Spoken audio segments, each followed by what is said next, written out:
Time to abandon ship. Oh no! Here we go!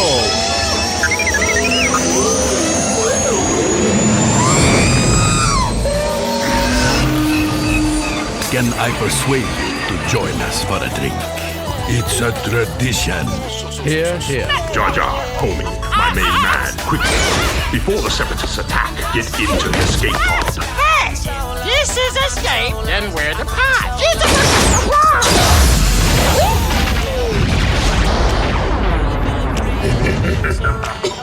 Welcome back to Star Wars Escape Pod. We have the Return of the Jedi commentary track for you guys today, and I'm your host, Josh. I've got the crew of the Escape Pod with me today, Blake and Reid, and we're just going to be syncing up, watching the movie on our Disney Plus. So now's your chance to prepare your own tab and maybe pop in your disc or whatever you're watching it on. But before we get into business here, we're going to take a brief moment and listen slash watch the Return of the Jedi classic theatrical trailer from 1982.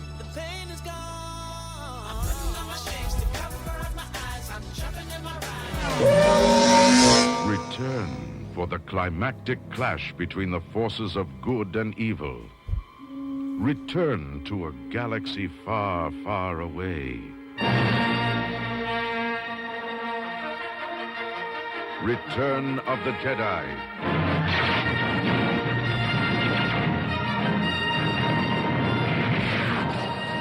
The next chapter in the continuing Star Wars saga. The battle for freedom rages on.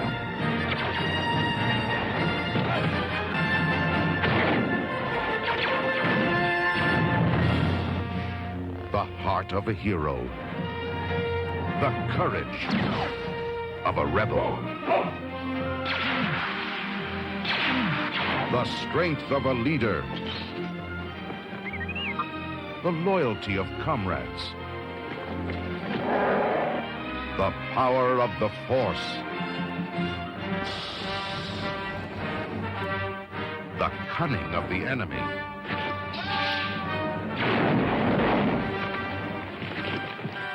A destiny revealed. Is Darth Vader my father? A legend fulfilled. An epic of heroes, villains, and aliens from 1,000 worlds. Hit your crap! The quest continues. The circle closes. The saga lives on. Return of the Jedi begins May 25th at a theater in your galaxy.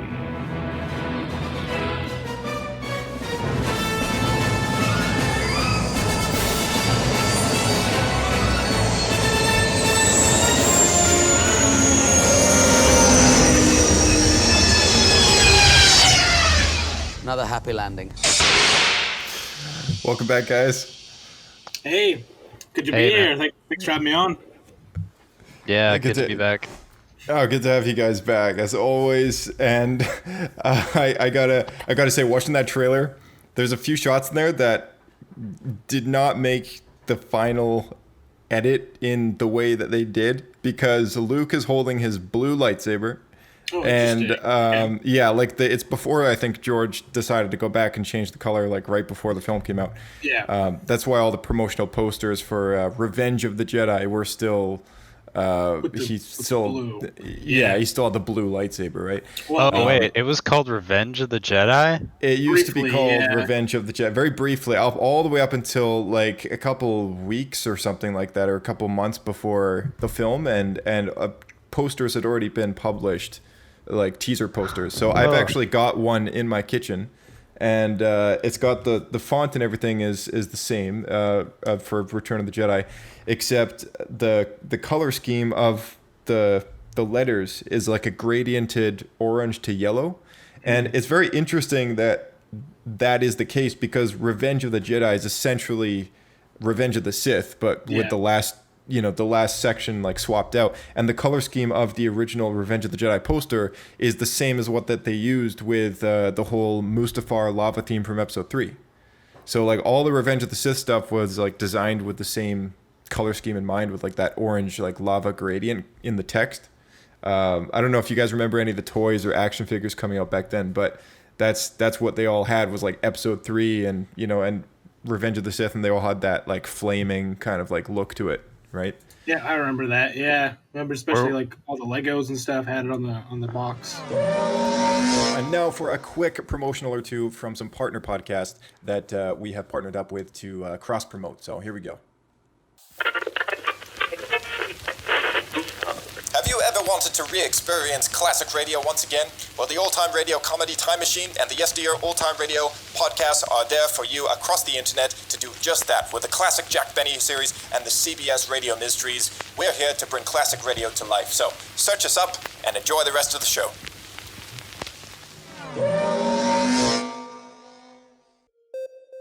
Galactic Empire, hyperspace, positronic brains, androids. These ideas developed decades earlier than you might think, and they are the legacy of one man, Isaac Asimov. I'm Jason Stark, host of Galaxy. Join me, along with my friends Stephanie and Jacob Junker, as we dive into the novels and stories of one of the greatest sci-fi authors of all time. From iRobot to Foundation to the Caves of Steel and beyond, we explore the narratives, the meanings, and the legacy, one book at a time. Listen on Apple, Spotify, or wherever you get your podcasts, and visit galaxypodcast.com. All right, we're going to start up the movie here. So if you guys have your Disney Plus pages ready, or if you have the Blu-ray in your Blu-ray drive, you're going to want to have it set to 0000 or whatever the time code is for the absolute beginning. And we're gonna do the countdown here, and we're all gonna hit play at the exact same time. Blake and Reid and I are sharing a Disney Plus group watch, which is a really cool new feature. So let's do the countdown. All right. 3, 2. Wait. Hold on a second. Psych! Gotcha. Psych! I'm like counting down, but I'm not looking at the play button. That's like really funny. Like, oh wait, I'm not actually prepared. Yeah. Josh would be Gotcha, the world's viewers. worst Hold on a second. Are submarine you the captain. My Profile? Are you the one that has the Mickey Mouse icon and that says My Profile and the Disney Plus thing? Oh, maybe because I just updated it now. It's like so anonymous. It just says my profile. I'm like, who's like, Hey kids. I'm like who's eavesdropping on my group's watch on Disney Plus here? Like, Because I joined and then I noticed that was even a thing, so I could change it. So I changed it afterwards. that's funny. I just got Disney Plus today. Yes, he did. Thank goodness. I mean, Mandalorian drops in 10 days from this recording, but right. When this recording airs, it will be only 4 days away from happening. So I won't have to wait long. For everyone listening at home, you guys will be antsy for that to come out. But it's gonna be sweet. Yeah, it is, and we're gonna be. We're planning on doing some after show stuff, right? That's my understanding. I figured we're all gonna watch it together like this, and then do a recording right after. Yeah, that sounds good to me. It should be fun. So, all right, let's start this again, shall we? All right, 3, 2, 1, punch it.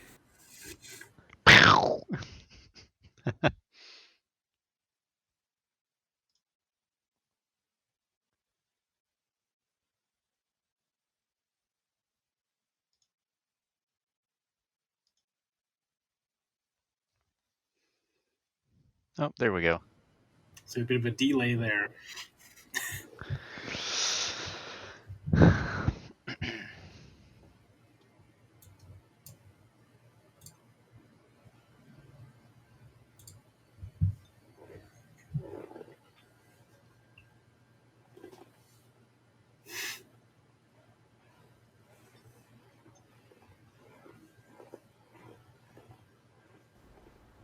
You know, the one thing I noticed from the trailer was that it had that really old, kind of unfinished look about the film. Mm-hmm. Like with the speckles everywhere, like just totally uncleaned up. Yeah, it's pretty funny. Yeah, when you get a chance, you should check it out. It's pretty funny. You have to go back and watch that afterwards here. Yeah. I was just kind of thinking as we're going through the intro, Return of the Jedi really kind of set this standardized pacing for all the Star Wars movies that come afterwards. Yeah, absolutely. It's obviously there's kind of action thing at the beginning and then slows down. And then at the end, this is something I've noticed has become very, very standard for Star Wars.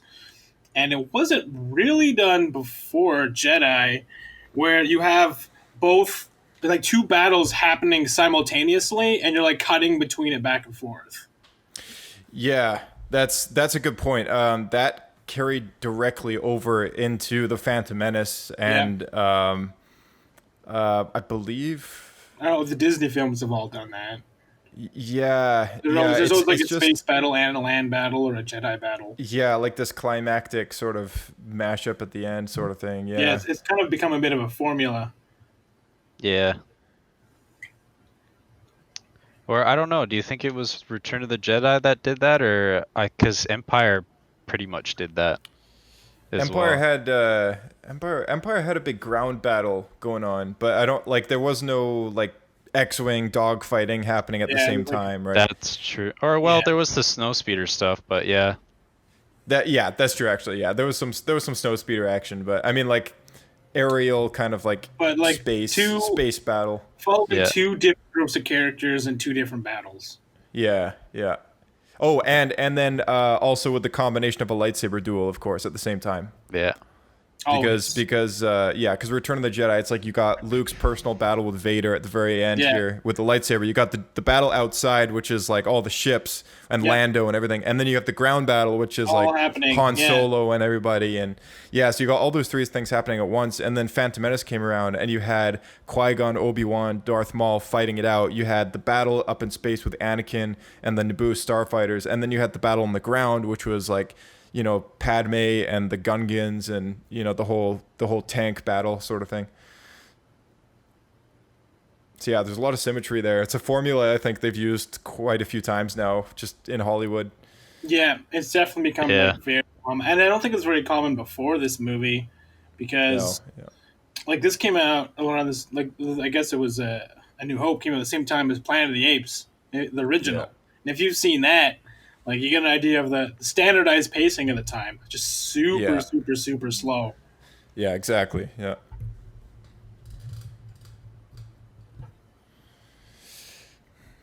This is my favorite movie of the whole original trilogy. Yeah, I was gonna say that. I thought you were an Empire guy. Or no, you guys love Empire. I was gonna say that. Yeah, I was gonna comment. Yeah, this is Josh's favorite. Yeah, that's right. Yeah. What makes you like this more than the others? What's runner up for you? I like it more than the others because I think very similar to what Tanner was saying is the pacing is actually so much more modern in this one. It is very modern. It's it built on top of what Empire was doing, and then kind of further quickened up the pace of things. But then also I love the personal journey that Anakin's conclusion comes to an end sort of thing, and Luke also his storyline comes to a conclusion as well. It's just a very nice wrap up sort of thing. Very similar to why Revenge of the Sith is also my favorite prequel movie, because everything just wraps up so well. And I think if anything the way that George, why people didn't like the sequel trilogy existing in the first place. Yeah, exactly. Yeah, because and it is touchy because of course now we have them. This movie is now changed because of those. It's true. Yeah, it definitely is less important than it once was. Yeah. Yeah, and then I love the music, all the music stuff, especially at the very end, with all the Palpatine throne room stuff like that. Yeah. Those songs are just so great. And then, I don't know. I mean, you get some actual Boba Fett action for however brief amount of time in this movie. Boba Fett. Boba Fett, where? Yeah, whereas like people thought he was like such a badass in like the first in like Empire, but he just stands there with his gun, right? Yeah. So in this movie, he actually like he has a jetpack, Josh. A jetpack. Yeah, he uses his jetpack, man. Yeah. So you know what's funny? I remember when Force Awakens and Last Jedi came out and stuff, like because they kind of marketed Captain Phasma as like you know the next sort of Boba Fett or whatever, and so I was like, okay, that'll be cool. And then like people were so pumped for her character, and then like her character really didn't do that much. I mean, she Just still like Boba did Fett. exactly. Yeah. So like people were upset that her character didn't do as much, but I was like, you guys realize Boba Fett did nothing for the first like 2 movies. Yeah, he didn't really do anything in this one either. No, he just dies. Dies like a punk. Yeah, just dies. Well, that's that's one thing about Clone Wars that totally rectified it though, is like you actually got to know the character of Boba Fett. Yeah. But I just thought that was really funny that they're like, yeah, Captain Phasma, the new, like you know. The ultimate female warrior. Exactly. And then she dies in Last Jedi, right? What's that? Did she die in Last Jedi? I don't. Yes, she did. Trying to think if she came back or not. No, I don't think so. No, she comes back after the first one because they sent her down the garbage chute on Starkiller Base, and you know, garbage chute plus planet blowing up. You'd think she'd be dead. She wasn't. I wish they like cut to a scene where it was almost like 1-to-1 from like A New Hope, where the walls like coming in and she's like trying to like push them back like a stick or something. Yeah. Her electro staff. Yeah. Oh, man. Missed opportunity. So good. Totally.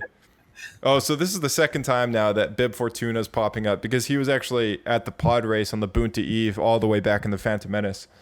Oh yeah. He didn't age much, did he? Gosh.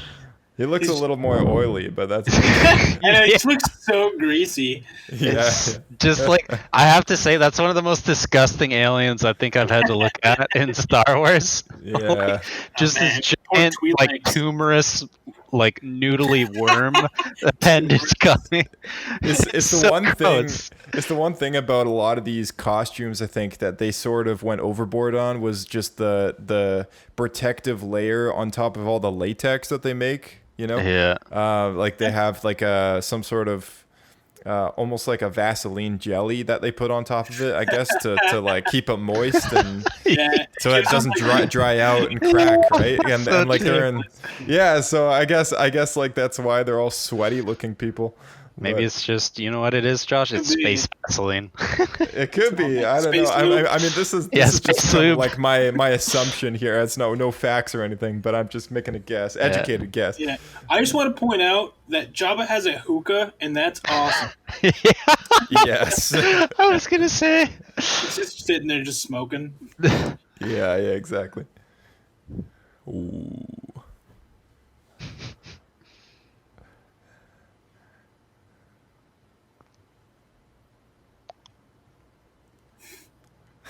Yes. There he is. There he is. The real star of the show. Yeah. We all gotta laugh when he laughs. Oh, dude. Man. Just the greasiest looking thing. So gross. Yeah. I still think Bid Fortuna's nastier, but the little rat lizard's pretty gross too. Oh man, I'd love to get one that's like super high quality, because you can get like plush ones and stuff, but one that like looks film accurate and just like hide it somewhere. Dude, I'd get a bobblehead of that for my truck. Oh man, it's not a bad idea. Dashboard. I would hide it somewhere, so it's like someone would like spot it and be like, "What the crap is that?" Yeah, exactly. Like in the shadows. Dude, yeah. Right in your like in front of your shotgun passenger seat, dude. So like they hop in the truck and close the door, and then the head's bobbling right in front of them. Yeah. Like in the glove box, someone like tries to like steal your papers, and they're just staying.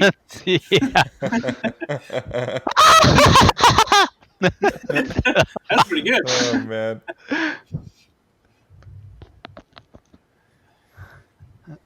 I gotta say, as far as movies picking off like where the last movie ended, this one does such a great job. No, I agree totally. Definitely. I think out of the whole Star Wars like saga, excluding the no gap sort of between episode 7 and 8, like this movie picks up way more directly from the previous film than I think any other movie. Yeah, I agree with that. Isn't there like years between most of the other movies? Like I know it's about from New Hope to Empire. Yeah, there's like 3.5 years between those two films. Between this film and the last one was 1 year. Yeah, I was gonna say, I think it's a year, because it has to be at least enough time for Luke to make his new saber. Yeah. Spoilers. Oh yeah, man, you ruined the movie for me. I've never seen it before. Sorry, I didn't mean to do that. There is definitely a scene missing with 3PO getting like just stomach butted into the corner. Is it from this sequence right now? It's in the trailer and it's in this room. Yeah. Oh really? That's funny. Yeah. Right here. I think it's supposed to happen after that, maybe, but give him like, or just before. Yeah, it's totally missing. Yeah. Oh my goodness. Okay, you guys have to look up the teaser trailer, and it's like after the halfway point, there's a scene where this happens, and it's so funny. It's like it needs to be made into a GIF. If anybody's listening out there, make it into a GIF.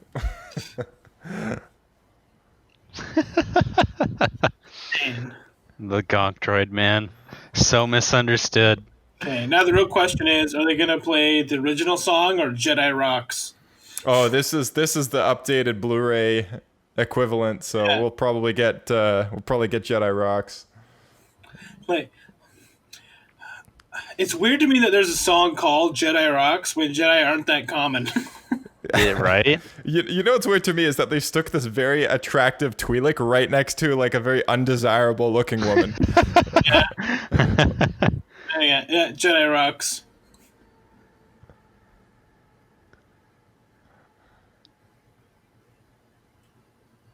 Didn't this used to be a puppet in the original one? Yeah, it was. Yeah, and it was really janky. Yeah, so garbage looking.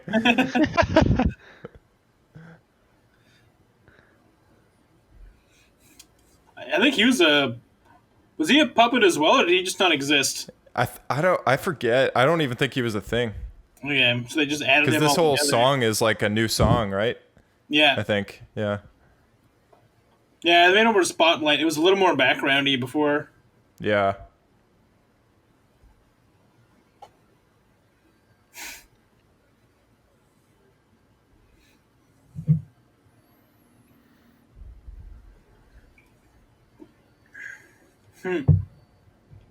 That's a shame. Bomber, dude. What they did with the Rancor in this movie is so well done. Agreed. Yeah. Yeah. Like, you'd never be able to tell that it's only like 8 inches high or whatever. Yeah. Maybe a foot. Oh, it's a miniature? No way. Yeah. Yeah, man, it's like it's a puppet. Yeah. I was like, man, this is some pre-Jurassic Park stuff, but I guess I'm wrong. Yeah, it's pretty nuts. I'm glad they didn't replace it with CG because it holds up. Yeah.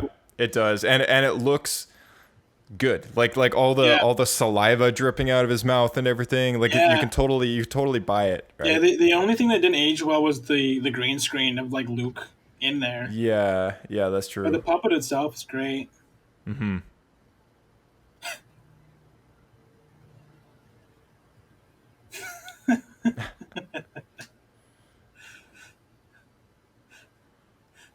I'm pretty sure that's a frog in his hookah. Yeah. Looks like it. Yeah. It's alive too. Wow, it's alive. Just sitting there. Yep. Dude, legendary. No frogs were harmed in the making of this two or film. 3 of them in there too. Well, it used to be more, but they got eaten. Yeah, exactly.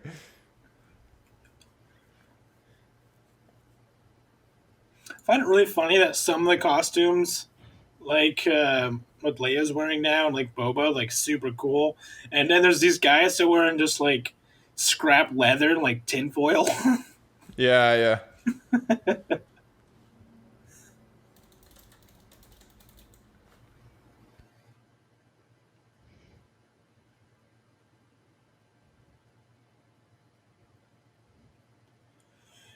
Holding a thermal detonator. I feel like one of the movies has to use a thermal detonator and just show the power that it has. Dude, honestly. Because most people think it's just like a grenade, but it's like a really high energy explosive. It's supposed to like level a building. Yeah.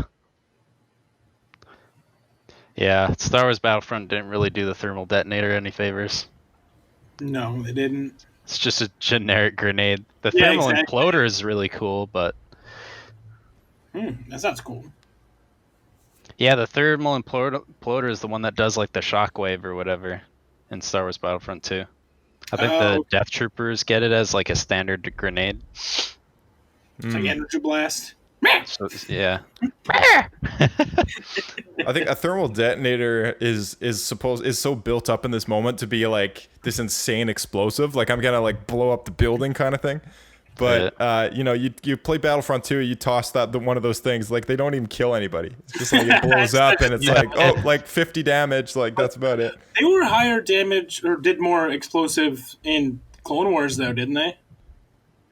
Yeah, I guess they used a few of them at a time to like blow up bigger things, but yeah, and I think that's where the whole idea of like Clone Wars, even though it's for people who like aren't very big fans of that era, like it's really important and crucial to remember that show is made by people who grew up with these movies. Yeah, and so like a lot of those things are kind of like brought to light like in that context, right? Like you get people like Dave Filoni and stuff who like this movie was like the movie that he went to the theater and saw as a kid. Oh yeah, absolutely. So way more influence. So like exactly, so much more influence. So like the thing I find unique about Clone Wars compared to the prequel movies is that even though it's based in the same era, there's so much more influence from the original trilogy piped into that show. And it's like the combination of those things makes it such a desirable show for me to watch because it's got the spirit of these movies in a show that takes place in the era that I like a lot more, right? Yeah. One thing that I don't think Clone Wars gets enough credit for is just how much it really blended the trilogies together. Oh yeah, 100%.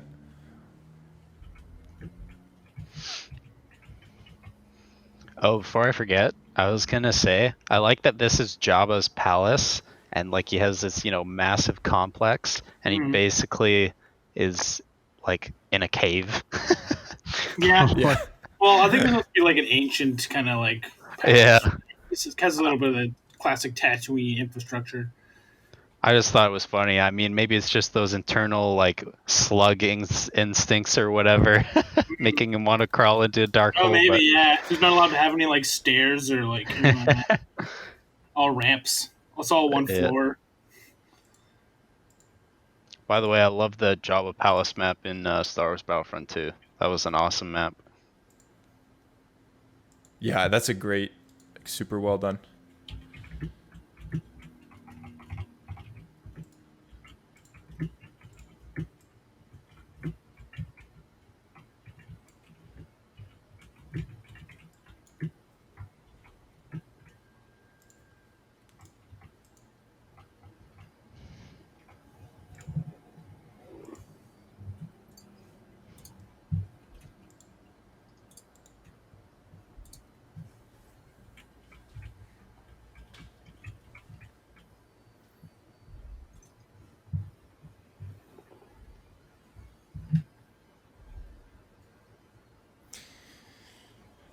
So I don't know if any of you guys watched Forces of Destiny. What's that? So Disney was in a mood, I guess. Well, I guess Lucasfilm may have been in a mood, probably Kathleen Kennedy's call here, but there was a promotional lineup of girls' dolls made for girl fans under the promotional title of Star Wars Destiny. And they launched a YouTube channel which specifically did like little shorts, which, some of them were actually pretty good. But there was one that was done just for like Leia, and it's like a 2.5 minute thing where like she gets that costume from, like from the original bounty hunter that used to have it. Okay. And these are, of course, are stories that used to be covered in the EU for like full scale novels and stuff like that. And they just kind of like skipped over them with like these little 2.5 minute animated video, like, flashes. Yeah, I was like, kind of underwhelming, but yeah. But apparently, I think it was the same one in which Leia actually talks and speaks to Maz Kanata, and gets the costume from there. So it was a very like forceful tie-in of that character. Yeah. But yeah, it was super random. But no, they're doing what they can, put it all together. Yeah, exactly. Yeah. I'm sure we're going to start to see sequel trilogy stuff placed into prequel era pretty soon here. I'm pretty sure Maz Kanata is going to make an appearance in the High Republic, like comics and novels and stuff. Yeah, for sure. I can see that. Yep. Yeah. I'm actually getting kind of excited for that kind of era. I'm stoked. I think it'll be great. Like seeing. It'll be a good change of pace because I feel like we've been in this like late Empire era for a really long time now. Yeah, exactly. I see a whole bunch of Jedi everywhere doing front flips. Yeah.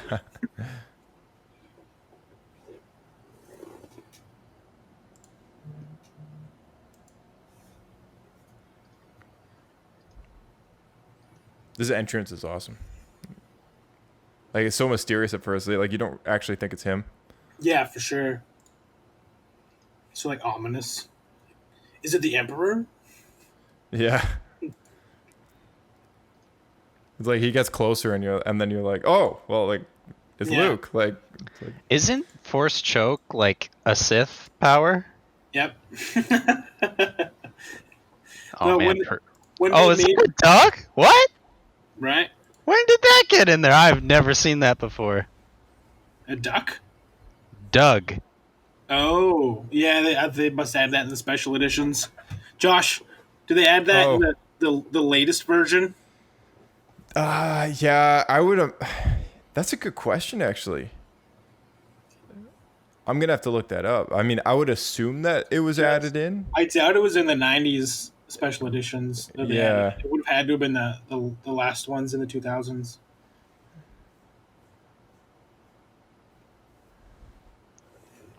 Man.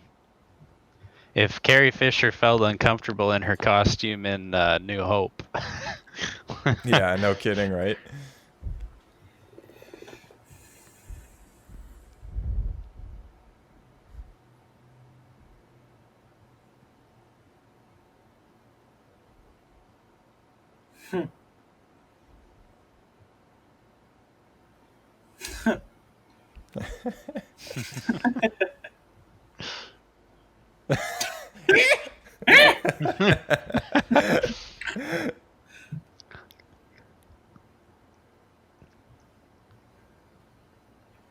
Oh man, something we didn't mention is it takes 3 people to do Java.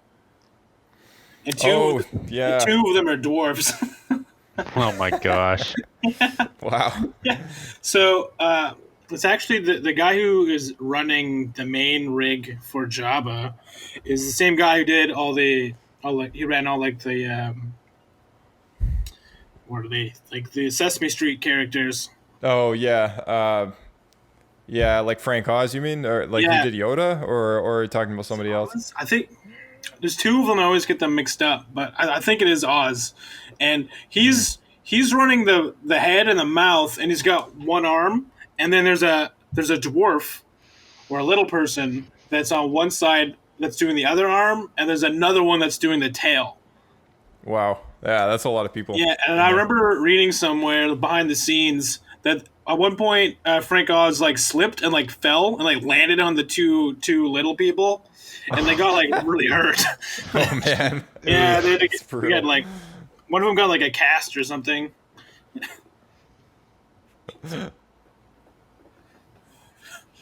Are the black robes a Sith thing too? Well, I think Sith generally use them. Because I mean, you could say like Anakin wore dark robes too. Yeah, I remember there was somewhere in one of the EU books that a lot of the Jedi kind of frowned upon his apparel, but I don't know if that's like fully canon anymore or what. But he is one of the few Jedi that does wear darker clothing. I mean, the only other Jedi that kind of wore darker clothing is like there was a Barriss Offee, and she also pulls a betrayal moment on the Jedi as well at some point, and so interesting. Yeah, I think I mean, visually speaking, like darker clothes tend to try and reflect the character's characteristics, right? But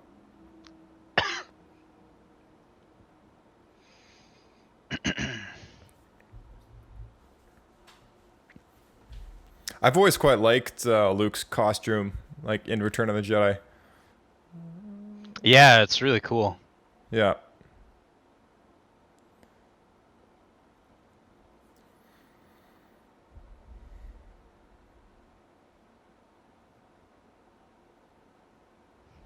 Oh, my nail!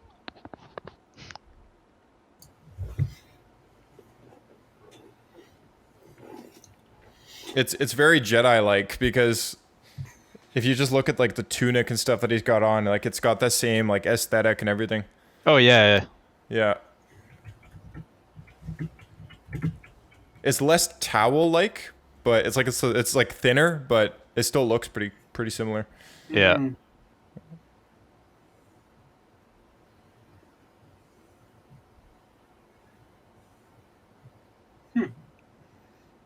It's also interesting to see that it's a shorter robe as opposed to what we saw with Obi-Wan in New Hope.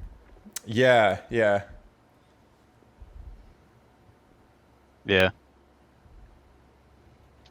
I feel so bad for this guy. He's so heartbroken. He's like, get out of my way! No! Right. Man, this guy's so upset. I love his hat too.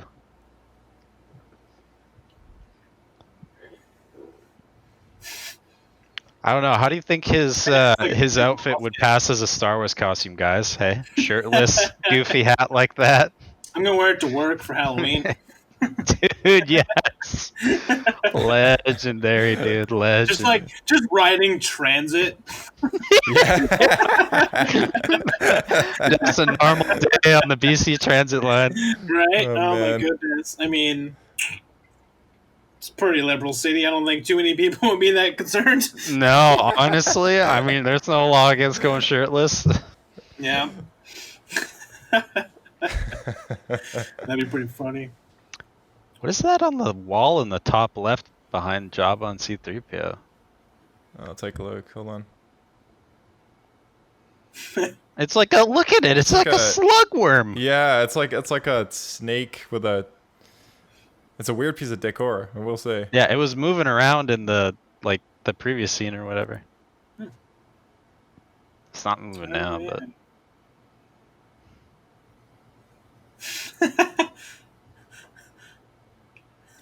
Yeah, now it's moving. Oh, no. Just don't want us to see the slugworm. The little rat lizard just having the time of his life, man. He's like, Right? I got my big daddy on behind me. I got this hot babe in front of me. And sending this guy to his death. Sacrifices. He's like such a pimp. Executions. Like, woo! So did they actually go to the Sahara for this? I forget exactly if they went. They definitely I believe they did. Yeah, I believe they went somewhere for. And they set up like a set like outside, maybe. I don't know. I'll have to look that up. I'm pretty sure they're outside somewhere. That's not outside, but it's out there. A lot of the ship outside the ship stuff, it's all miniatures, of course, but yeah. I like that in an age of like laser swords and blasters, some of these guards have like halberds and spears. Yeah. Like, just... I think they're supposed to be like vibro weapons, but yeah, they sure don't look that way, and that's actually something that Mandalorian fixed. Was like, it's the first live action vibro knife that I've actually seen vibrate.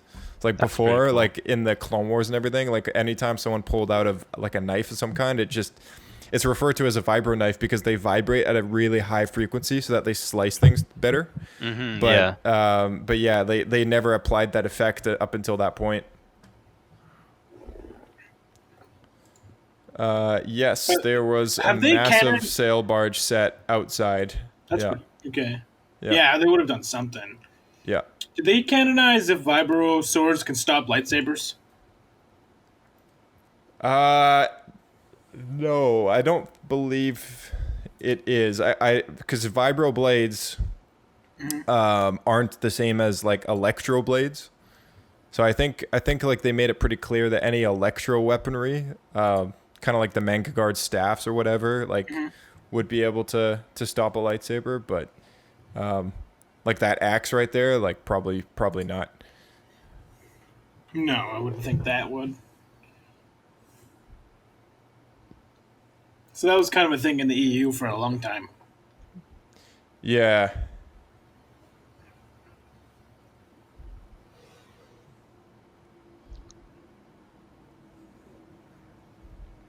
The original Sarlacc pit was just like the pit with the spikes on the side of it, right? There was no no beak or anything inside of it. Yeah, they added the beak. Man, these Weequays, man, they look so rough. Yeah, they do. That is the people of Hondo. That's right. Okay.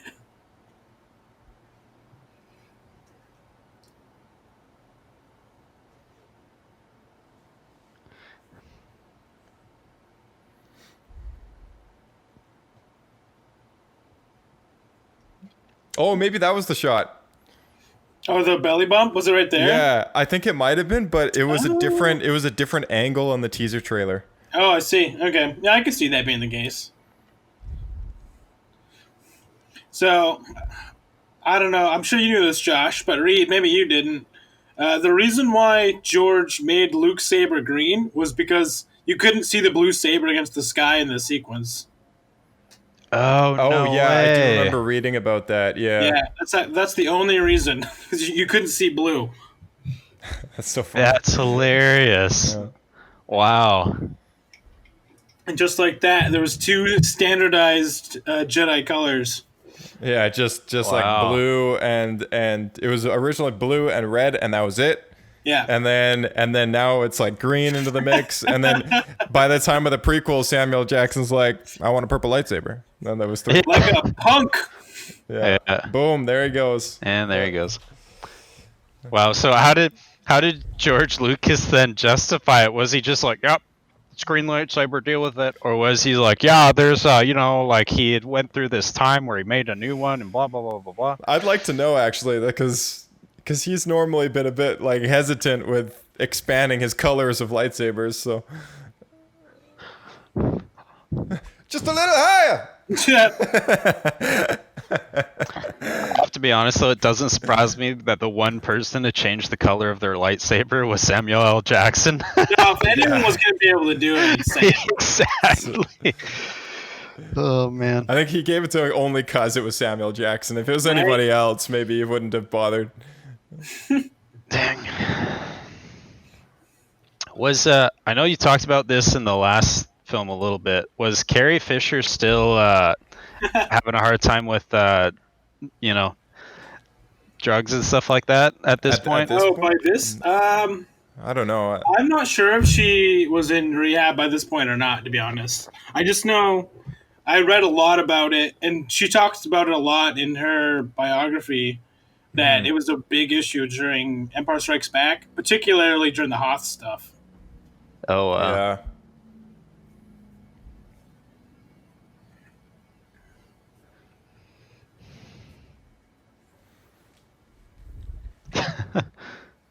Oh, that's where that blaster's from. Little higher! Little higher! Little higher! A little higher! It's one of those lines that I tend to use when I can. Is it? You know? Yeah, if I ever need to say just a little more, just a little higher.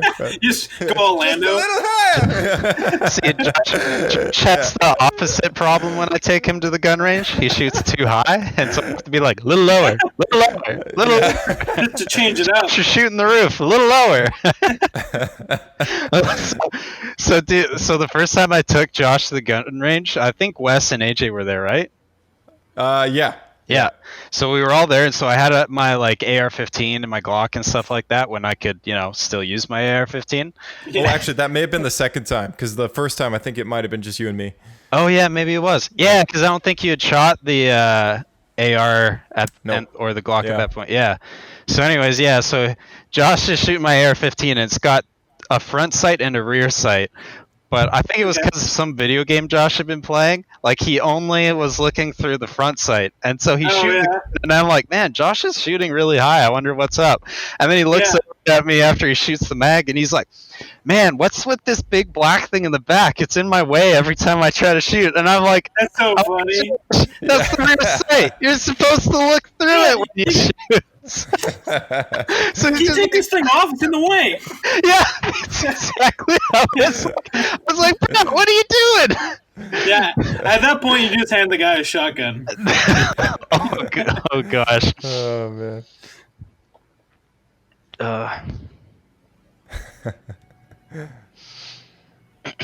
They just get back together and already splitting apart. Dude, yeah.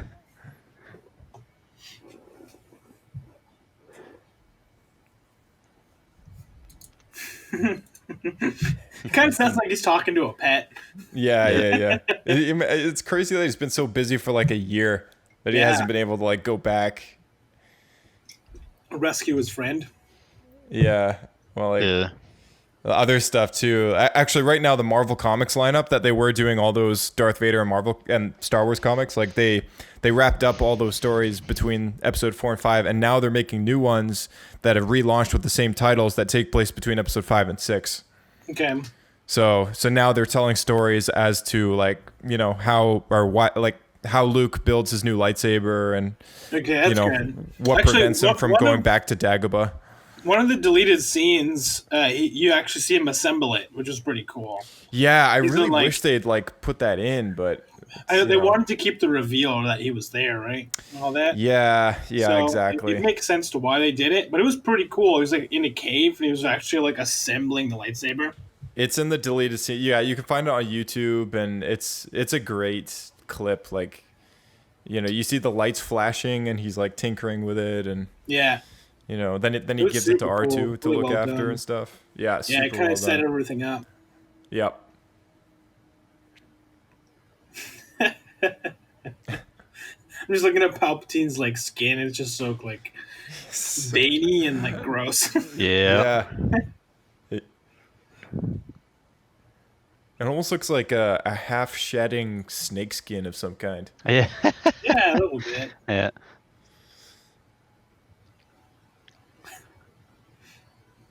So this actually would have been. I'm gonna get the name right. Ian McKellen.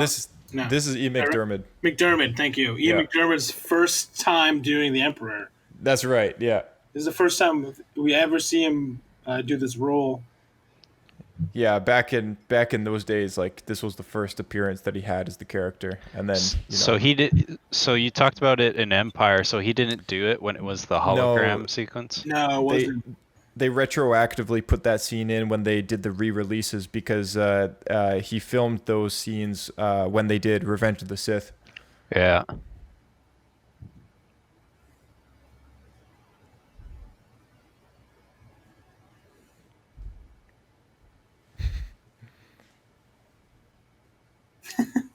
Just the slightest bit cross-eyed. Yeah. Dude, I love that it's been like what, a year, and now the guy's ready to piece it. Yeah, right. Like he's just like, man, this last year has been real hard. You were really tough to train. Took a lot out of me. 900 years. This was the worst one. Yeah. So since they filled in the gap, did Luke come back and do training? No, they're still making more. They haven't made their way very far into the series at all. I think they've only released like 7 issues, but yeah, so far they're making stories up to kind of fill in the gap, and I think a lot of them are there to also show you why Luke hasn't gone back to Dagobah in the time since, I guess. Or maybe he has, I don't know. Maybe there's something we're missing. Yeah. But yeah. I just assume from that line there, like that he's come back to complete the training, is that it kind of draws off of like Empire Strikes Back exactly, and that he hasn't gone back, right? Oh yeah.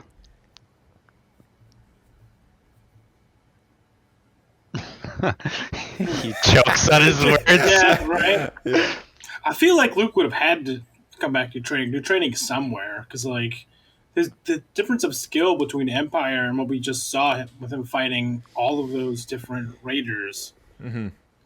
Well, he gets better through like self practice as well, but he also has like Obi-Wan's journal that he's learning from, and there's a few things. I think he's got some holograms, some holo recordings of the past from the Jedi Order that he's been studying as well, I think. Okay. So, where do you get his Kyber crystal for the new saber? That's gonna be told in the new comics. Yeah. You made it sound like it was such a secret. I can't tell you. Well, you see, you're gonna have to read that comic book. I don't know. For the low price of $99.95. Yeah, exactly.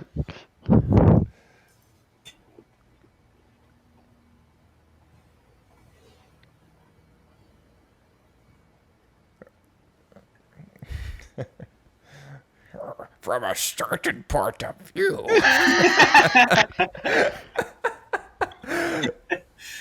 Just pulls an Obi-Wan. Yeah.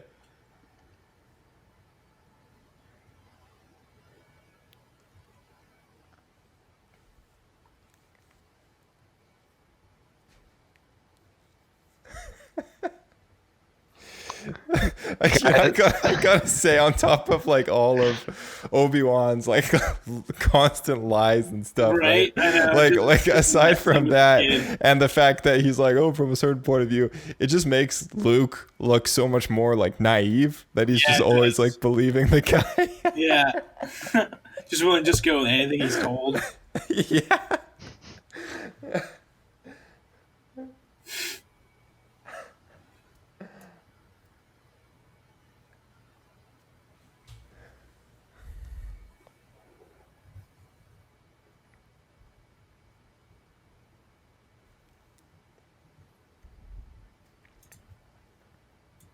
That's such a great callback to episode 3.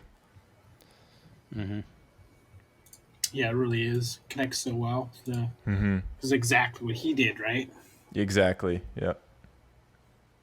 There's a lot of symmetry. I think that's why another reason why I love this movie is because this movie and episode 3 have so much symmetry. Like they have so much in common with each other. Yeah. They kind of rhyme, as George put it. Yeah. And this line right here is the same line that the priestesses of the Force in Star Wars The Clone Wars like gave to Yoda when Yoda first came to Dagobah to learn about being immortal from Qui-Gon Jinn. And that one line I don't think has ever made any sense to him up until the point where now he has to tell Luke that there's another Skywalker. And it really clicks for him at this moment, because I think before that he didn't understand like what those words meant. He knew that there was 2 twins and there was a brother and a sister, Luke and Leia, but I don't think he really fully understood like the significance of those words. When the priestesses give him that last little line there and then they disappear. Now Yoda has to do the same thing for Luke and gives him that last little line saying that there's another Skywalker, and then he also transforms in the Force. I'm trying to think why they would say that at that time. I that's the thing. I've always kind of puzzled it because they weren't born yet. Yeah, the twins weren't born yet, but I think the end of season 6 kind of is closer to episode 3 than I think maybe that I thought, I guess. Okay. Because the gap between 2 and 3 is only like 3 years, right? So it's a very short period of time, but I don't know. It's always kind of stuck with me. I'm like, why would they tell him that? It's kind of like out of the blue thing. Mm-hmm. And I'm just like, oh, well, maybe they just needed him to know so that he could be the one to pass it down because nobody else would, or they knew that nobody else would. So, not to change the subject, but I just want to say something that I find kind of bothers me, like speaking to Luke's naivety, is how much of a Debbie Downer he is all the time. Like he's always like, oh, that's impossible. Or like, well, like at least in New Hope, like he was enthusiastic and, you know, like he was willing to do stuff. And then in Empire and this, he's just like, that's impossible. No, I can't do it. Oh no, I can't do it. Why didn't you tell me this? It's all your fault. Oh, like he's so whiny. Like, well, I mean, he takes after his father. Yeah. I think that actually that part, see, that part of the character, I think is what Rian Johnson saw when he did episode 8.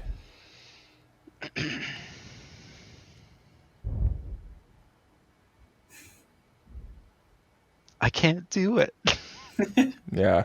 I can't. There is a consistency between like Luke here and Luke in episode 8. It's not like completely off. I still don't like that movie, but but like there is some sort of consistency there because you're right. Like he does complain a lot. Yeah, and he's like, no, I won't train you. No, I won't do it. I won't train you, and he just does it anyways. Yeah, he's like, I refuse to train you. Just keeps training it. Well, it's also like about like why he doesn't go help like, you know, the resistance and fight the First Order. He's given up, right? So yeah, for sure.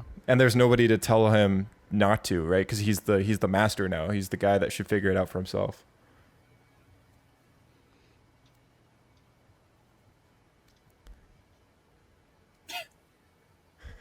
On the first try. yeah. Can you imagine if like Obi-Wan was like, no. No, it's not. Well, she maybe works as a from a certain bartender point of on view. Coruscant. Is it by chance the only woman I've ever known? Yeah.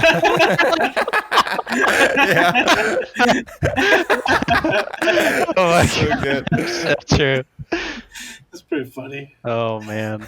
Look at that guy. He's wearing a hat. I've never noticed that before. That Mon Calamari, he's like wearing a hat. I missed it. Yeah. He's like on the deck, like walking across. Yeah.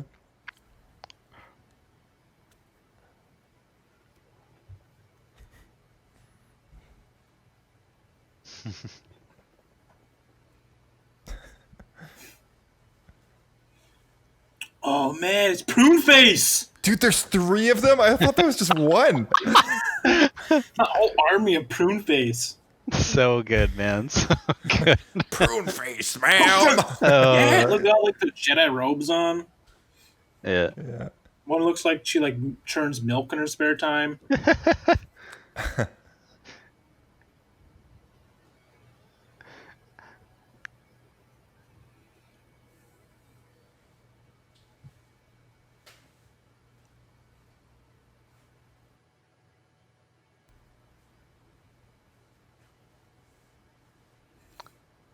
I want them to bring Bothans into Star Wars, like for real, other than just the video game. Yeah. Yeah, that'd be cool. I think they should That'd do be that pretty too. sweet. I haven't finished the Star Wars Squadrons campaign, but I know that it kind of skips over like a lot of the original trilogy after the first couple missions or whatever. Yeah. And I don't know. It's kind of a missed opportunity that there hasn't been a game in recent history, at least, that is like made this an event. You know, like yeah, I know, right? You know, like yeah, they've bringing got the so much information to work with. to. Yeah, like bringing the information to the rebellion about the second Death Star and discovering it in the first place and like all that stuff. Yeah. I think there was a comic at one point or something like that. Yeah. It's like the first one that they always focus on, not the second one. But yeah, it's true. They do kind of like just glance over the second time. They also don't really allude to the fact very well that the second Death Star is bigger than the first. Yeah, one. they don't. Yeah. Yeah, like this movie always threw me off because in the New Hope they're like, "Oh, look, is that a moon? That's no moon. That's a battle station." And it's like huge and massive and blah blah blah. And in this one, Endor is supposed to be a moon, and they just show it in the hologram there, and it's like puny next to Endor. That's so I'm true. like, what? Well, I mean, moons can have different sizes. Yeah, but they just, I don't know. I don't feel like they illustrated it very well because they said it's more powerful than the original Death Star in the opening scroll. Yeah.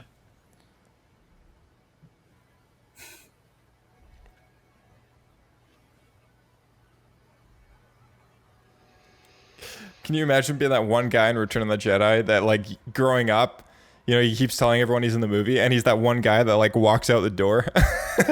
That's me. Dude, Claim man. fame. Yeah. He's like, I'm that guy right there. It's like, that's With great. that- Yeah.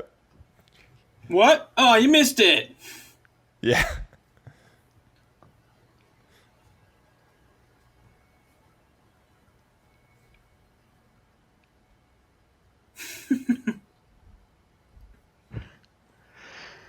Just instantly second guesses it. Yeah. That's some more, like, pretty experimental full screen, like blue screen or green screen, I guess. Like that profile shot. Like you could totally tell.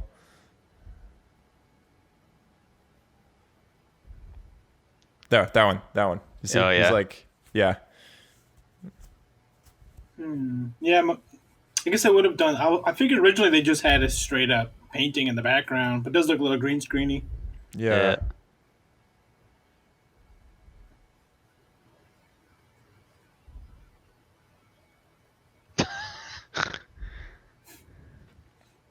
Gonna miss his girl. Yeah. It's like, He's like, I can't leave my woman behind. He's like right. staring at it. He's like, hey, you all right? It's like, yeah, I was thinking about adding a nice body kit off to the side there.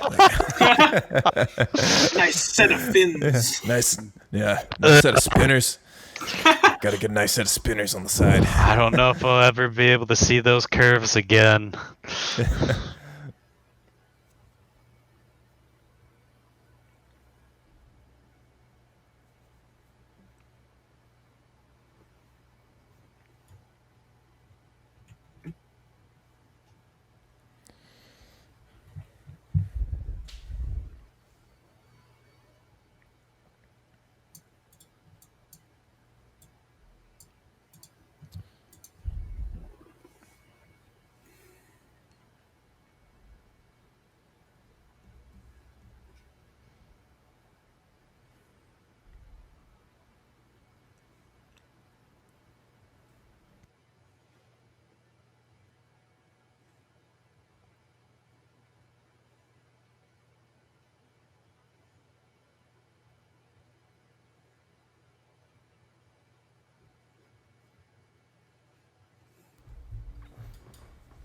I've always been very curious about those guys. Yeah, that's a good point. Did they like mutilate themselves to make Palpatine feel better about himself? Well, they kind of look like a Sith acolyte that's been Vader's castle and like wakes him up. Yeah. It's like, someone is here, my lord. Yeah. Yeah.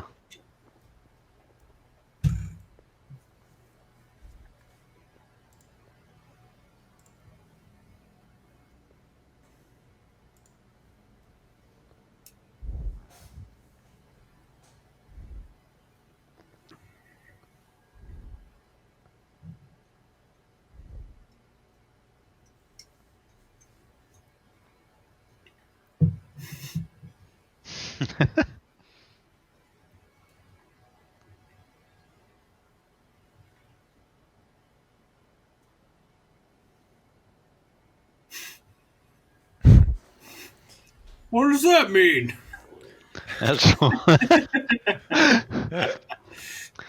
What the crap are you talking about? Yeah.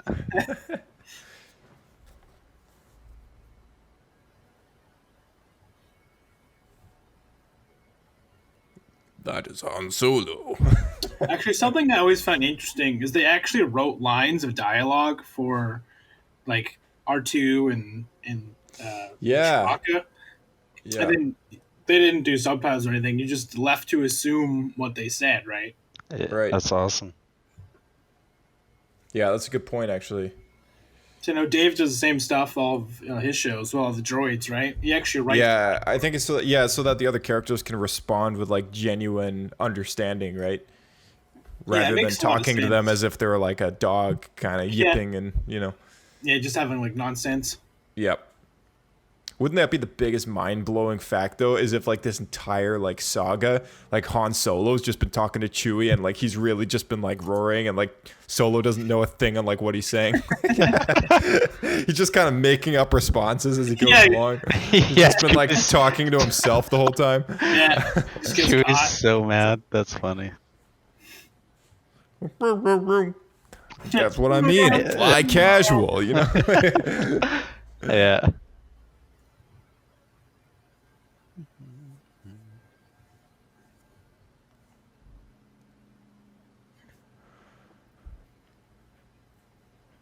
I wonder where this was filmed.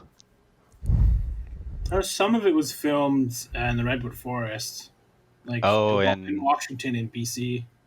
Okay, yeah. I think they're on Vancouver Island at one point. Yeah, that's pretty cool. I didn't know that. Yeah. I mean, I can kind of like see it now, but yeah, once you see it, you can't unsee it because like that's the only place you can find these big trees, right? These big redwoods. Yeah, yeah, yeah. They're very BC.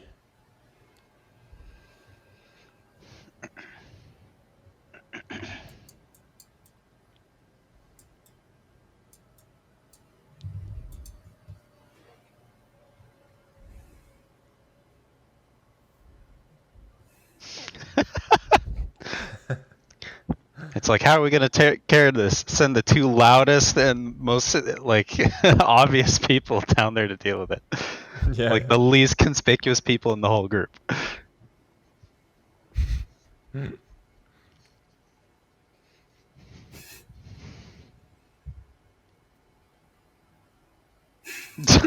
the loudest branch. Yeah. Yeah, so obvious. Just so mad. Like, girl, I'm gonna beat you up.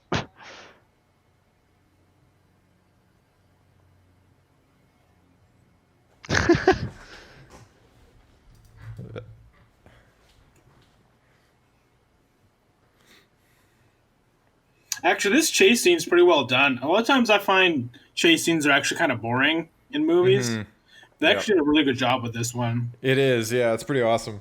Oh yeah, I love how they got the footage because they just needed like someone to walk through the trees, right, and just get this footage. So one of the camera guys, they just told them, they pointed a direction and said, just keep walking. So we just took a camera and just recorded for like over an hour, just walking. Yeah, that's pretty nuts. Like, that's your job, go. Because they had to like speed it up like so much. Yeah, they did. Yes. That's awesome.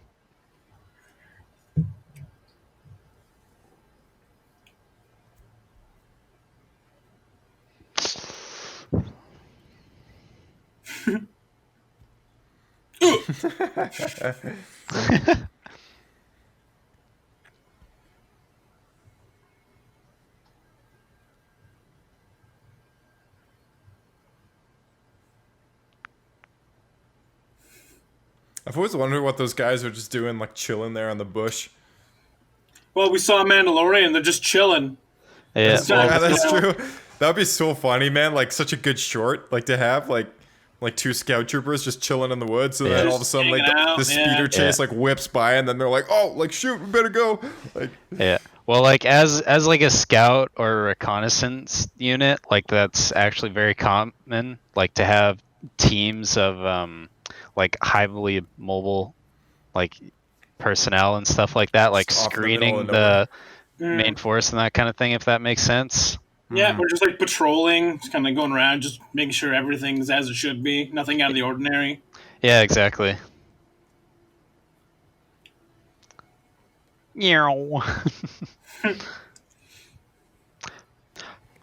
I think honestly, I think the Scout Trooper armor is some of my favorite It's super armor cool. or whatever in Star Wars. Like very Cool, very cool. yeah. It's very sleek compared to a regular stormtrooper. Oh whoa! His blaster hit something. No way. Short-lived though. Yeah. Yeah. Oh, Josh, are we gonna watch Ewok Adventures?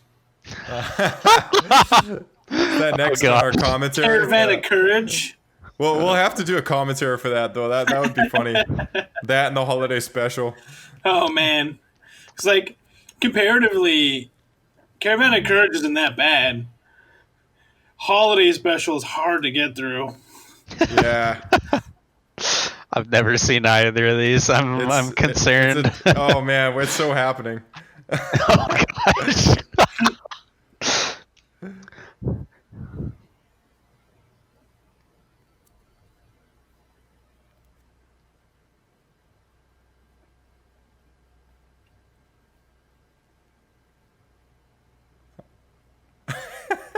You know, it makes it look like Luke is like this humane person, like not just cutting the guy's head off as he flies by, but on the other hand, he's actually just like letting him like just fly and like crash and burn to death instead. So Yeah. it's like, that way it's not his fault.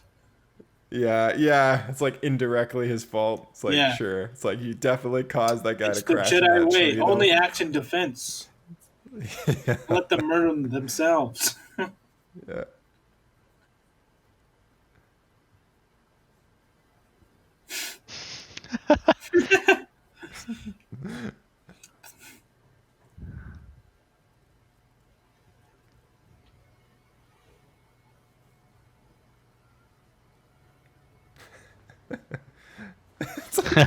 It's like, but Ben, I thought Jedi weren't supposed to kill people. It's like, well, Luke, that depends on your certain point of view. Make it look like an accident and nobody cares. And what's great is that we can make it so there's no witnesses. Yeah. You saw nothing here. Yeah. This is not the crime you're looking for. There you go. So good. Oh my gosh. Yeah, that's one thing I love about the new versions is that they actually added eyelids to the Ewoks and it makes them so much more. Oh yeah, it makes them so much less creepy. Like they actually look a little more lovable, like when you see them blink, because it's like, they're not just. There's certain times I think where the blink looks kind of creepy itself. It's in the longer shots though, like when he's like staring and it's like, all right, and then he blinks. It's like, okay, all right. He like tries to sit in her lap. Yeah. No. I think the Ewoks are pretty creepy with the eyelids. Oh man, when this movie came out, a lot of the original fans were so pissed off. Like, it was intense, right? All the alien creatures and everything are all like kind of creepy or like. Yeah, dude. I mean, we've got the disgusting what's his name with Jabba the Hutt, Bib Fortuna or whatever, with his slimy, wormy tumor, and then we got these little guys going like, ah! That blink was weird. It's so weird, man. See, like, before it didn't bother me that much, now that you guys pointed it out, I'm going to notice it the rest of this freaking movie.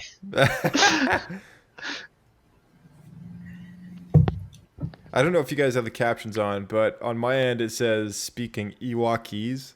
That's pretty funny. I have not. I don't have it all the time.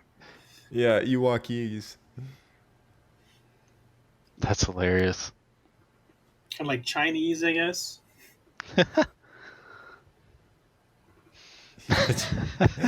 Or Huttese, I guess. Oh my gosh.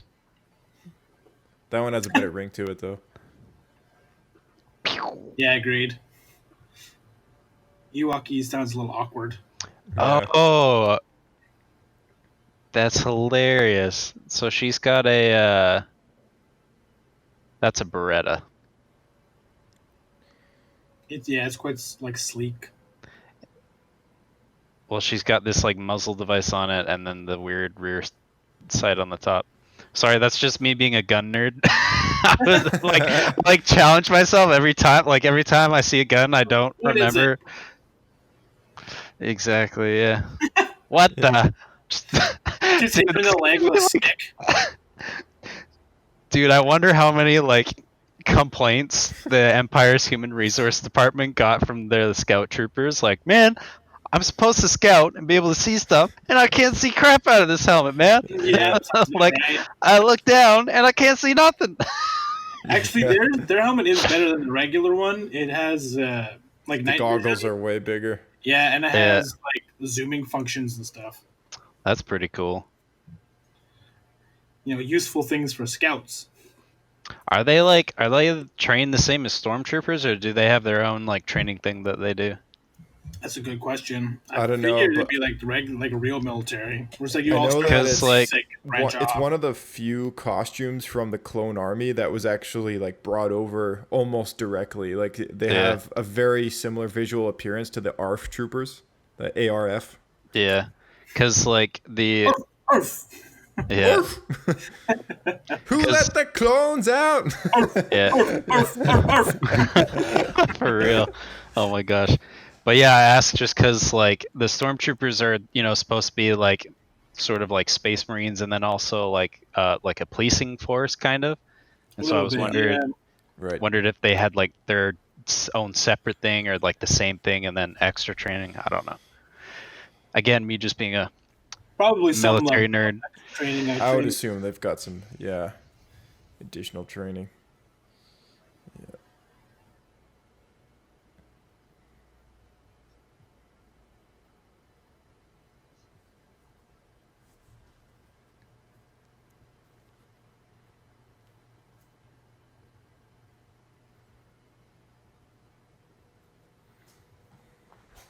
And then I will die by your hand and translate my spirit into my clone on a planet across the galaxy, in which case will then be killed by my granddaughter.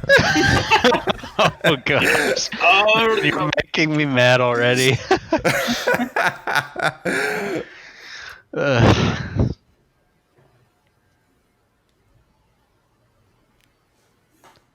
Let's hope everything goes according to plan. Yeah. Plan from the beginning. Yeah.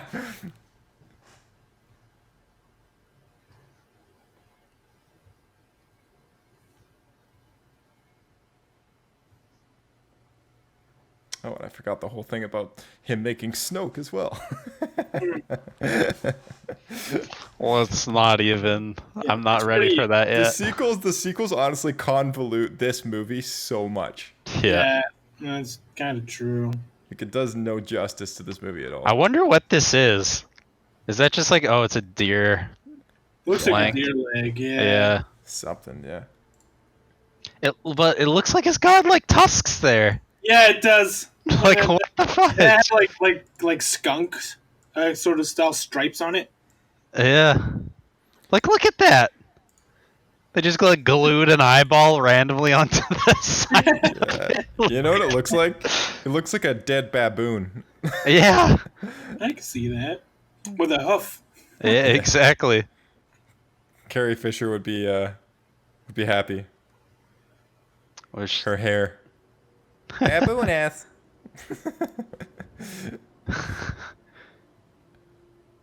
She once had a hairdo which she referred to looked like a baboon's ass.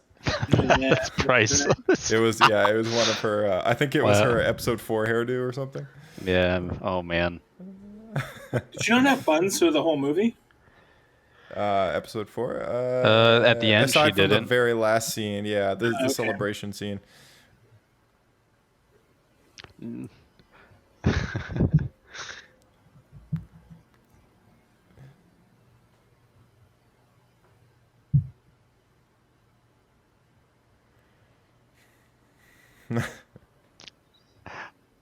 Just grabs it and shoves it out of the way.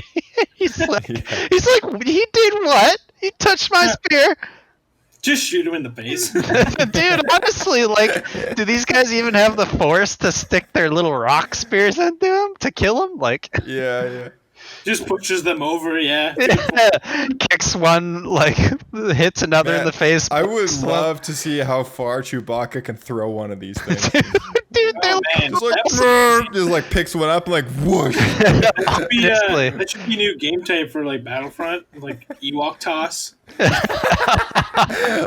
Like shot put. Ewok tosser 3000. Like yeah. So good, man. Yeah, we'll have a Star Wars party instead of Pinata. We'll play Boot the Ewok. Dude, for real. You give the Ewok a good kicking. Honestly, man. Drop kit that thing through the goalpost. Oh man, I love Ewoks. They're very entertaining. Dude, oh my gosh. Dude, we've had some gnarly games in Ewok Hunt, man. Like, so funny. Ewok Hunt is one of the best modes of that game. It still holds up really well. Because like the Ewok, they just move so creepily throughout the forest. And they're stupid freaking wisps and horns. Like, remember when we got hung up on that like dam or something, or that wall, Josh, and we would wait it out, and then before the charge, there'd be like, we're like, they're coming! Oh man, I love It it. is terrifying. It is terrifying. So bad. Oh man, they did a good job with that. They did a really good job. Yeah, dude. Yeah. Oh my gosh. Jawa. And the map too is awesome. Man. You know, I want to know what is going through the minds of the rest of the commando team this whole time, because they just get like ditched for a whole night and hear nothing back from them. It's like all of their leaders. Yeah, it's just like, Spanish. Boss, should we be worried about where the rest of them are? No, it's fine. We'll just wait it till tomorrow morning. We'll sleep on it. They'll show up. They always do. Yeah. They just wander off for That a would while. also make a great comedy sketch. Like they're just chilling out, like eating their beans around the fire, like telling some stories, and like their generals and commanders are like nowhere to be found. The Clone Wars from Captain Rex. Yeah, exactly. That's official canon now, isn't it? Yep. That's awesome. I really love that worked out like that. That's super cool. Yeah, so what's canon?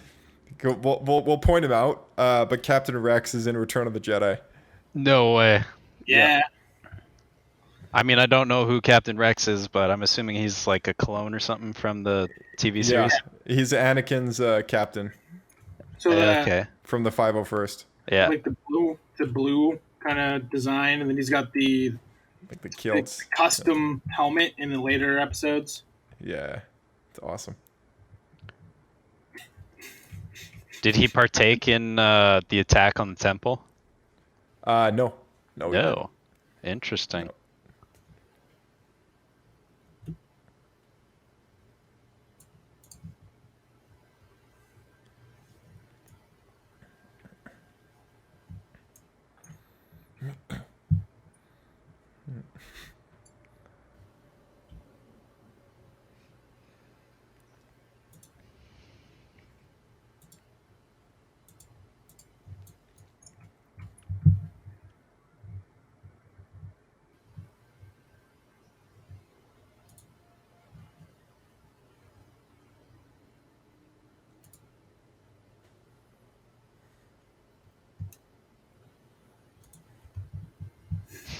The stupidest rust bucket of the bunch.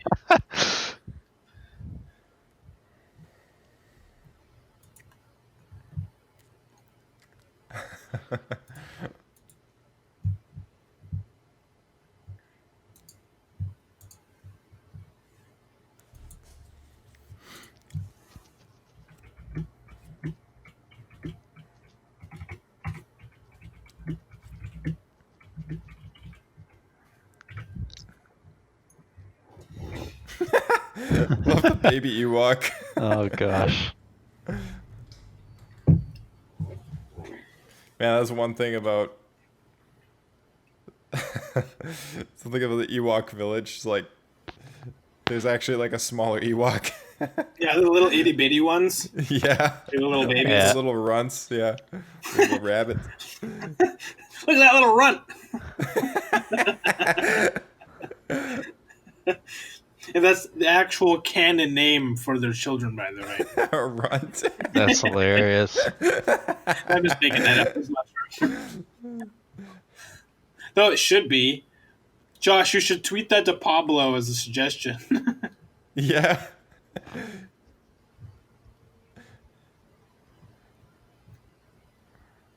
Or maybe even like that's a full-scale Ewok right there, and then you have the walks. The walks and the Ewoks, like smaller Ewoks are just walks. Oh my goodness. It's pretty funny the turnaround though, because they go from like, we're gonna eat them to like, oh, these guys are great. Woo, yeah! Join our clan, join our family, yeah. I love the one that tries to like nuzzle up to Harrison Ford. He just can't stand it. Oh yeah, yeah, it's so good. Man, that one is so creepy. Smoking a pipe. The pipe smoker. It's the teeth, man. Dude, yeah, they're like cringing the whole time, like, yeah. Look at the one. Yeah. Like it's like, yeah. Oh my goodness. There's a runt again.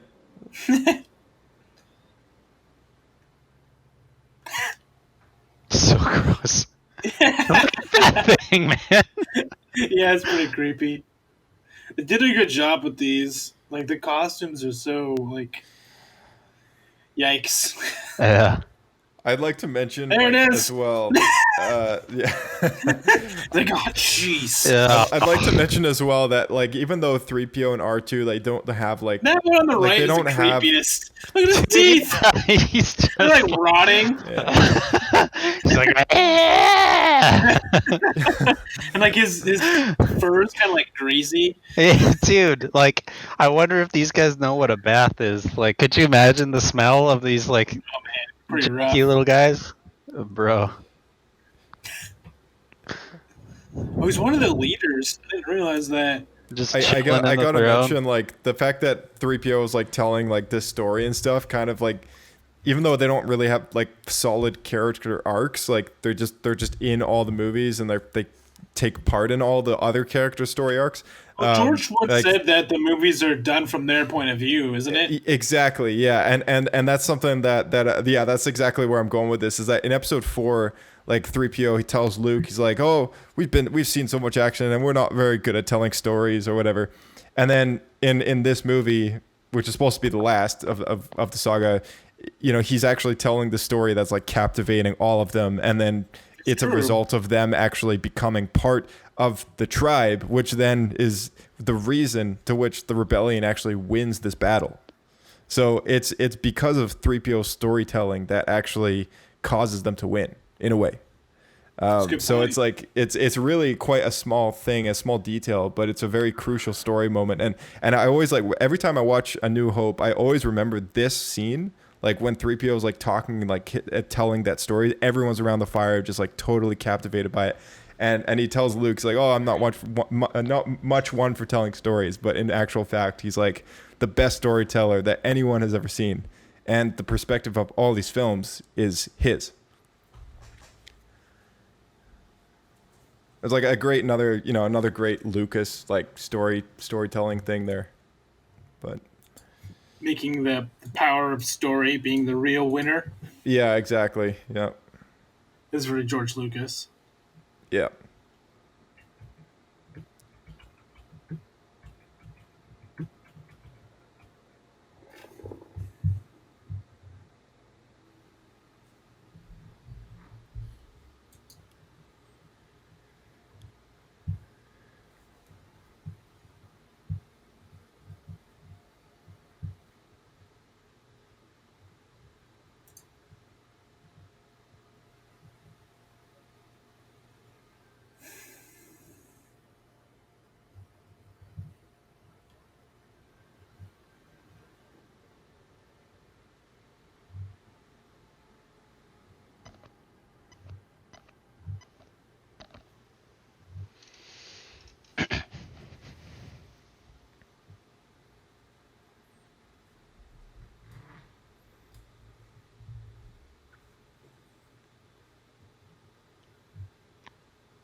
That's how I would look too if I just realized I kissed my sibling.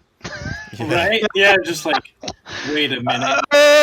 Okay, hold on. Let me absorb this. Yeah. Okay, let's back it up. Have you seen the video with like the supercut? The Han Solo supercut? It's so good. No. Yeah. Yeah. So awesome.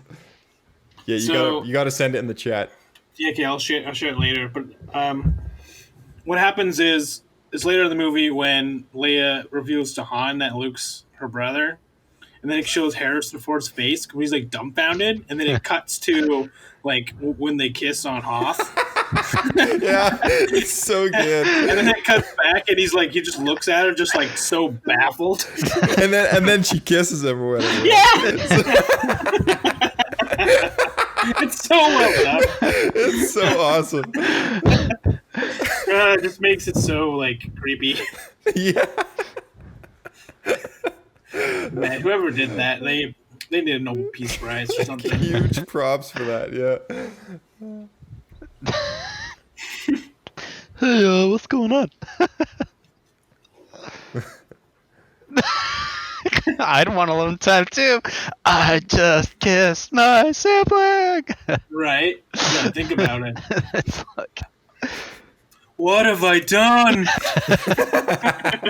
Oh no, what have I done? tell you what I've done. I just can't.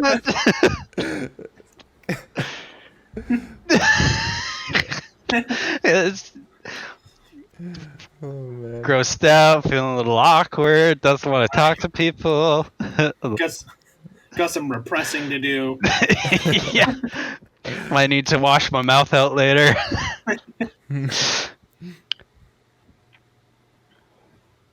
There was a great book actually that is a canon book. It's called Bloodline, and it's about Leia and the whole like political stuff that happens after Return of the Jedi, like kind of couple years past Return of the Jedi, and it's about how the galaxy eventually finds out like that Darth Vader is her father, because it's very small knowledge, right?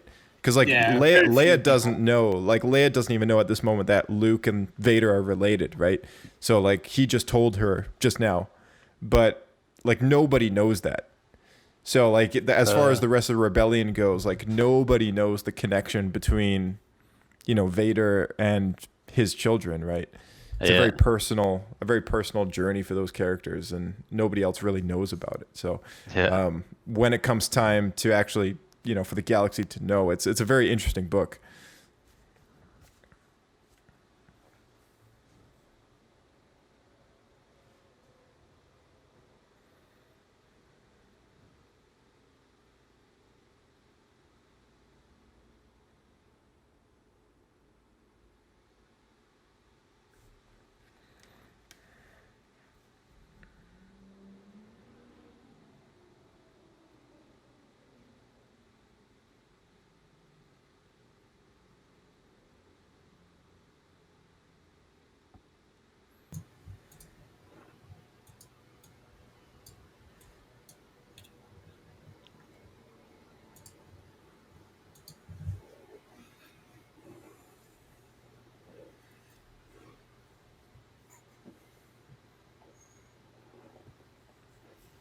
So in the comics, did they add any like pretense to Darth Vader?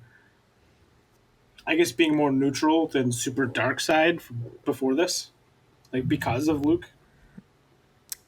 No, I mean they've always painted him as a very cruel character, right? So Yeah. I think like in the comic books, when he discovers that Luke's his son, he realizes that he has this potential to surpass the power of the Emperor. Yeah. In which case it comes across as like really evil and stuff. But I think in this moment here, it's the kind of the first moment I think that is supposed to be clear to viewers that Vader's got a soft spot when it comes to Luke, right? Yeah. Well, I mean, yeah, like I'd say so, yeah. he you know, he lost Padme and stuff like that, and has been fighting to try to bring her back this whole time, and so he's now basically has a reason to like, you know, live for something again. Yeah, exactly. That's a good point. Yeah, it's the only part of his humanity that was left, and you know, actually, it was the reason why he turned to the dark side, right? And now here's a reason standing right in front of him to come back from that. Yeah.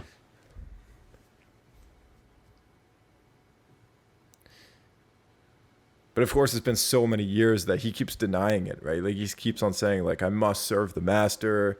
You know, he's your new master now. You know, I must serve the emperor. And yeah. I mean, he's also lived through over 20 years of that being pounded into his head. Exactly, yeah. And of course, of like countless failed attempts to try and bring Padme back, and you know, he's probably hopeless at this point. Yep. Very true.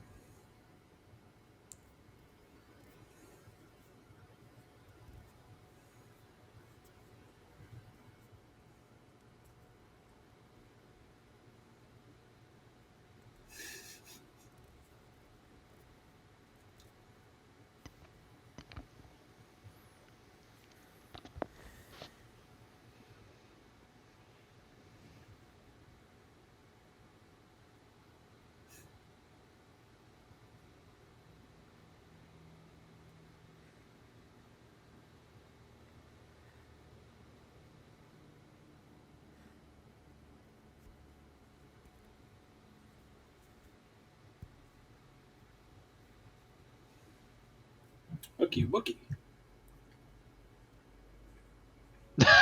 Just lucky, all their problems. Yeah. Man, this is so cool. I like all the ships, like just dodging around the big, huge capital ships. Yeah. Yeah. This was not an easy thing for them to pull off back in the day. Yeah. No.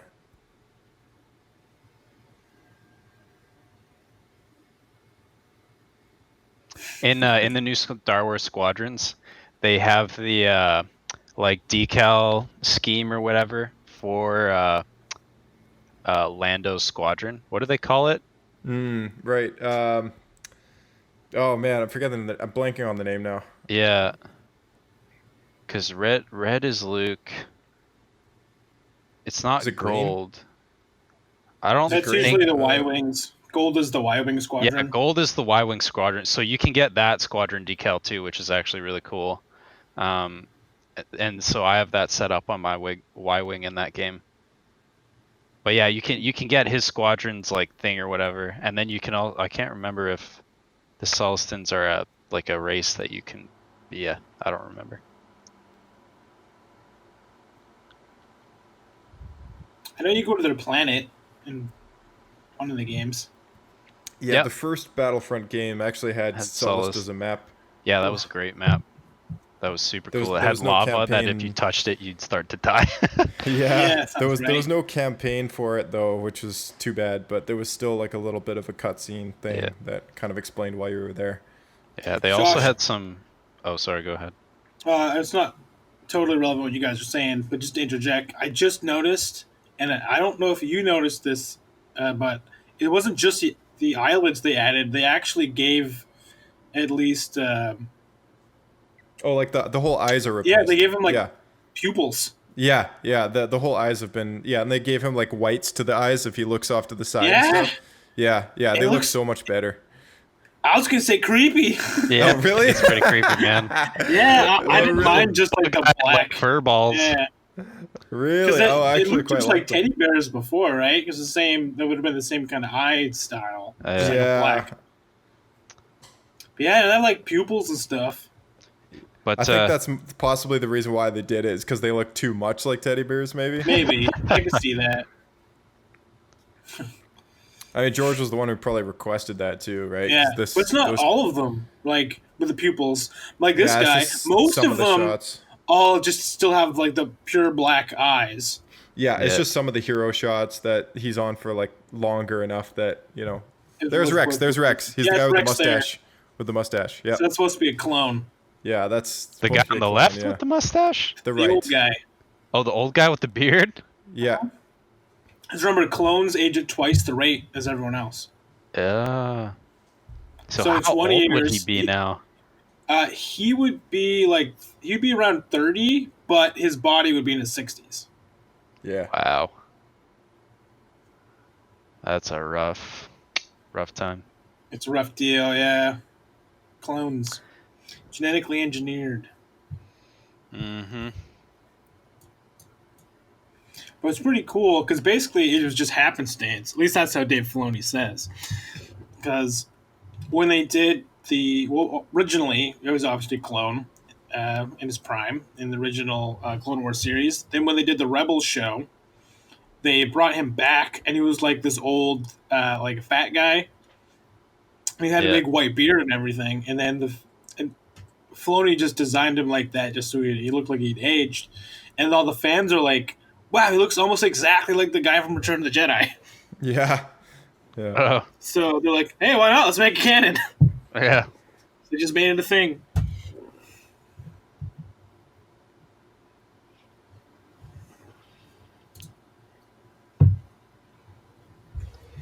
It makes a good story too.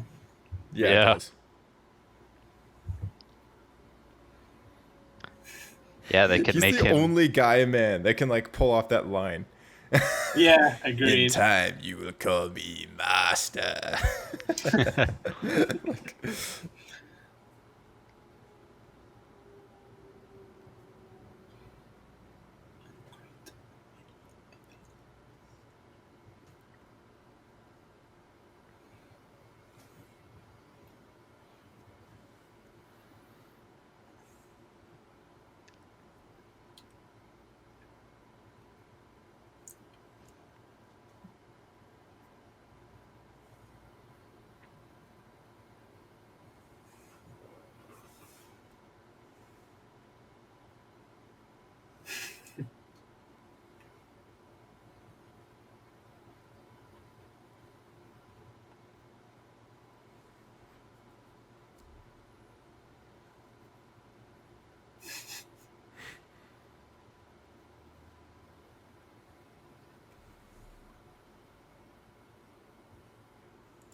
Man, he does such a good job. Yeah. You can like feel the evil. Oh yeah. Yeah, it does. Like he's just so incredibly like happy to be evil and arrogant. Yeah. Yeah. Yeah. Totally. Those guys' helmets are still my favorite in Star Wars, by the way. The wide black ones? The obnoxiously wide black helmets. Like walking around knocking into stuff. Ugh. Dude, honestly, could you imagine like being inside of a ship, like, oh, thunk, oops, thunk. There's a toolbox at him. Yeah. He just falls to his death. Yeah.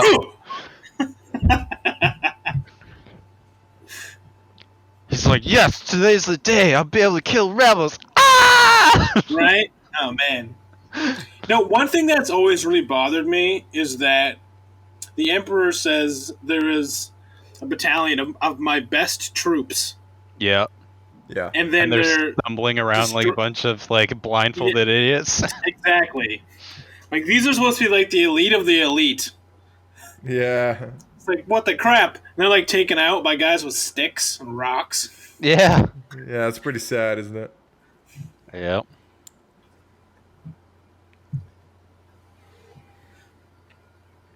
I guess there's more than what we see in the film, though, because, I mean, at least I think that's what it's supposed to be implying. At least is that there's more than, because of course, again, for like budget constraints, they probably were just like, oh, we don't have the money to make more than X amount of costumes, and like, it's like, oh, let's just stick with the stormtrooper costume, and as usual, they're all super clumsy. Yeah, super blind. They can't see what they're doing. Sorry, Yeah. I just had to say that. Chop, chop! Like my favorite line. So classic. Oh yeah. Probably the most like known line from Star Wars, at least from this movie. Oh yeah.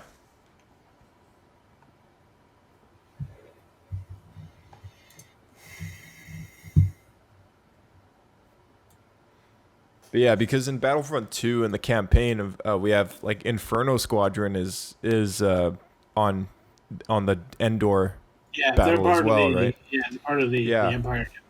And they're just as those characters, like, you just wipe out rebels. So Oh yeah. yeah, so like the movie, of course, is the perspective of the rebels winning, but yeah, there's a lot more to it as well that I think that was supposed to be implied, I guess. I mean, okay. Like any battle, people die on both sides. Yeah, true enough. This is a matter of perspective. Yeah. Get the full view. A certain point of view. Honestly. Exactly.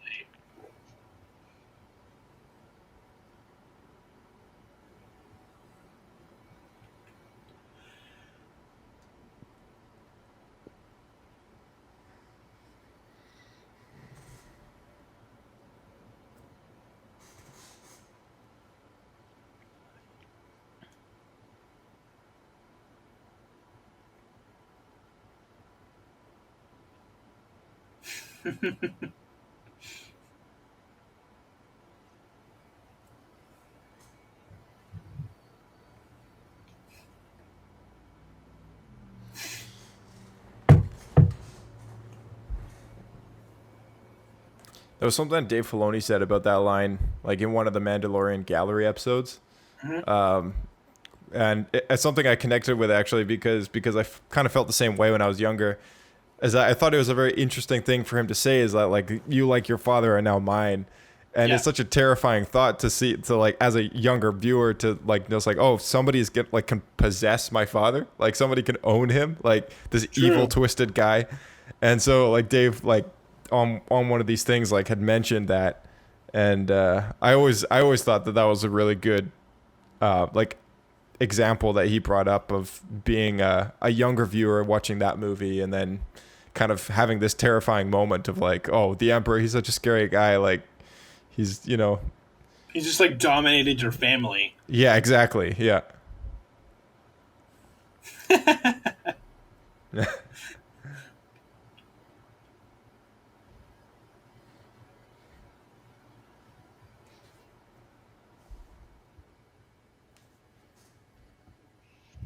guys are just piecing it. I'm out of here, boys. Have a good one. Oh, hell no. Yeah. The Ewoks do have a heck of a lot better camouflage, though. Especially being like 3 feet high. Yeah, the stormtroopers having bright white armor. Right? Classic.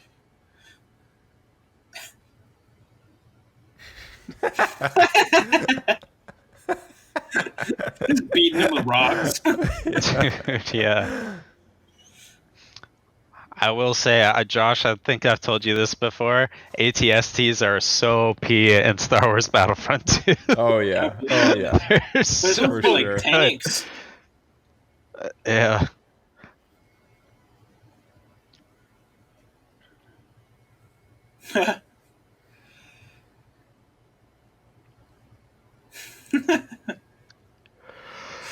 They did an awesome job with the ATST shots. Yeah, they're really clean. Yeah, they're super good. Yeah, super well done. Like, it holds up super well. Yeah. Oh no, not a rock in my face.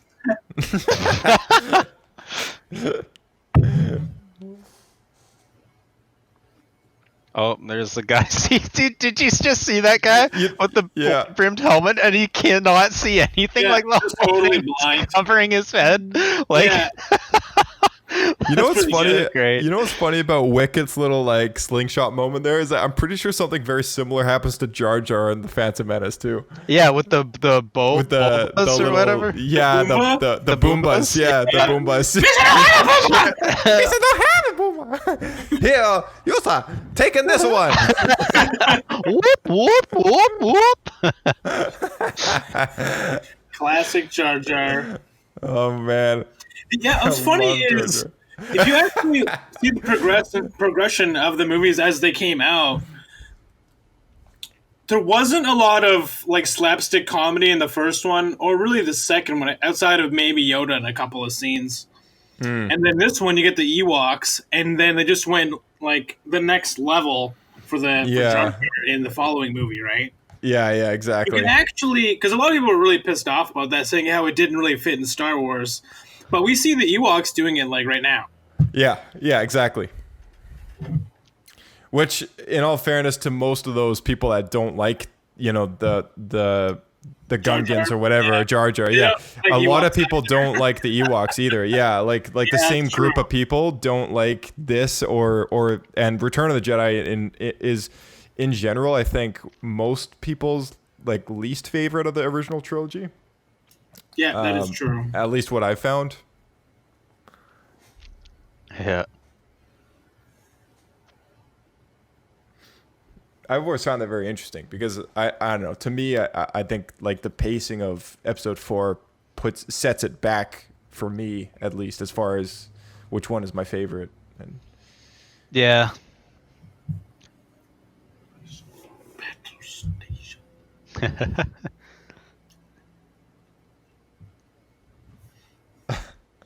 That's not actually the right line. Because fire at will would mean that they could just like open fire. Yeah. Like more than once, but they only shoot the one time. Yeah.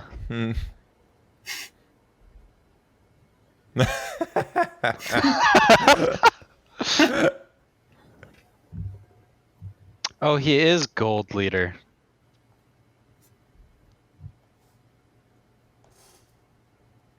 I mean, A New Hope and Jedi probably do have different groups and squadrons. Yeah. I'll have to look at the game again, see what it is. But yeah. Oh no, I'm getting hit. Oh, it hurts. They're hitting me with sticks. Oh no.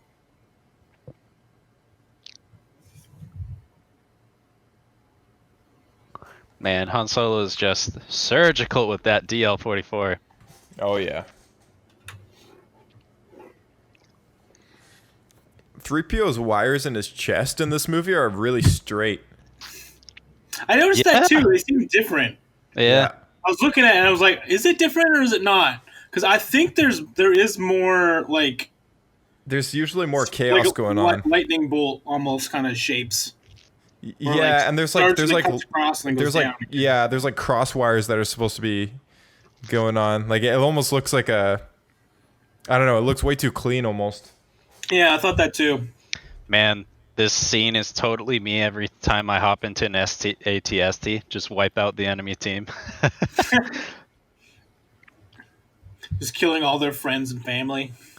Yeah. Like not even joking, man. Like a number of the games I've played, like where my team has been doing so bad, like I'll hop in an ATST and just turn the whole game around. I believe it. They're so friggin' strong. They're so good. One thing about that scene just now with like the Ewok dying, like I always think to myself, like, everyone involved with making the movie, like the director at the time, producers and stuff, they're like, all right, we're gonna have this massive battle, like George wants this massive battle with the Empire and the Ewoks, and and then the rebels win and stuff, and then George comes in the room, is like, well, we need one scene where an Ewok dies. Like, what? Yeah, one scene, just kill off an Ewok, make it look like the Empire's doing the job, and then we need to further humanity. Yeah. we got to make it look as if they're got some sort of a competence level. But George, it's the Emperor's best troops. Won't these kids see it like you're killing their teddy bears and pets? Yeah. Nope. Or better yet. Yeah. Yep.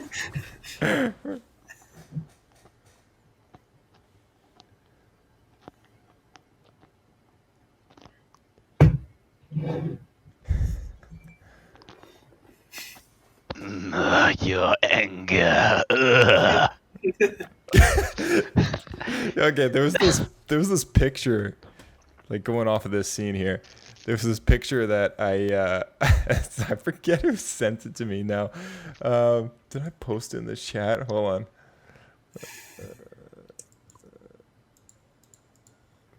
Okay, no, I can't find it now. Oh yeah, I will. I will send it to you guys. Okay, so the picture is captioned, Star Wars is just 3 trilogies of Palpatine wanting to die. and then the prequels, it's like Anakin's holding up his lightsaber and Palpatine's like, are you going to kill me? And then the second one is strike me down. It's like from that scene right there. And then the third one is from Rise of Skywalker and he's like, do it. Kill me. He's been over and over again. Yeah, just constantly. That's pretty funny. Yeah, just constantly wants to die. He's like, please, I'm tired of being alive. Just kill me. Oh no, I made clones of myself. Ah! Yeah.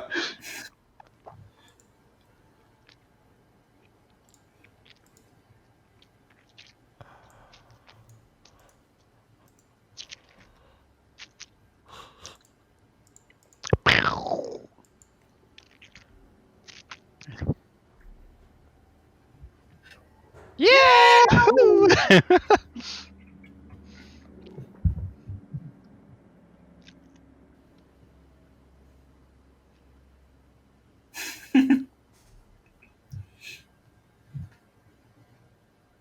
That one had a blaster. Yeah. Yeah. The one smart one. Right? They're learning. You know, it actually bothers me more than if they just left it as it was. But they had to add in the canon that they started taking the Ewoks off planet so people could use them as like stress relief pets. Yeah, that was so stupid, like how they added that in. It's like, why?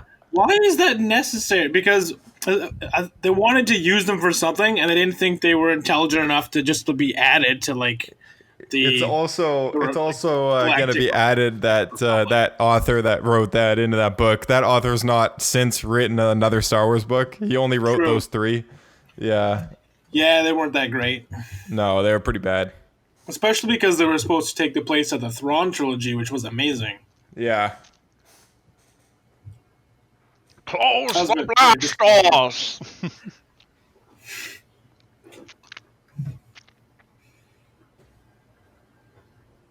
It's not bad. I just fell over in searing pain. Right?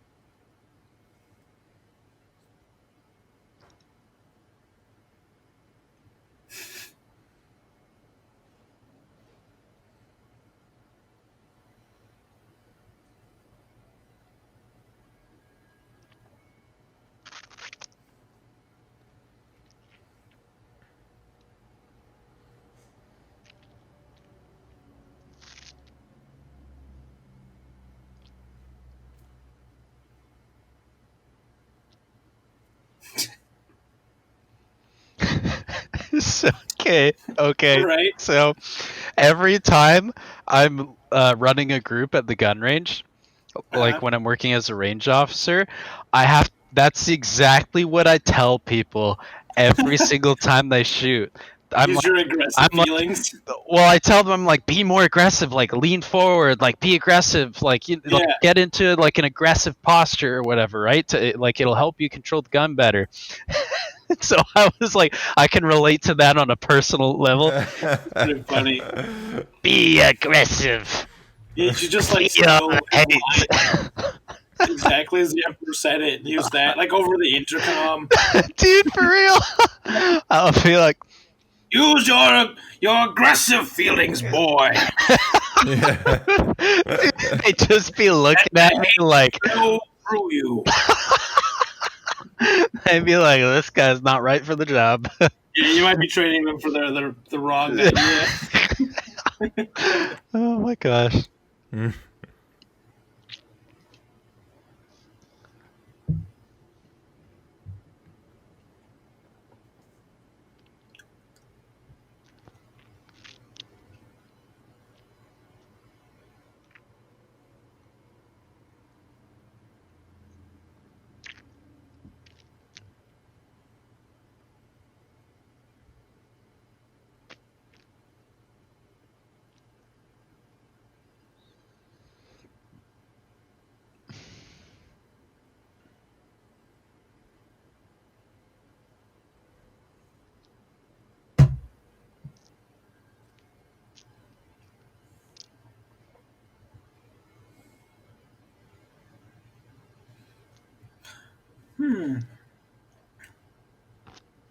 So this is when we see the interceptors, the TIE interceptors. So Yeah. do they have shields then? No.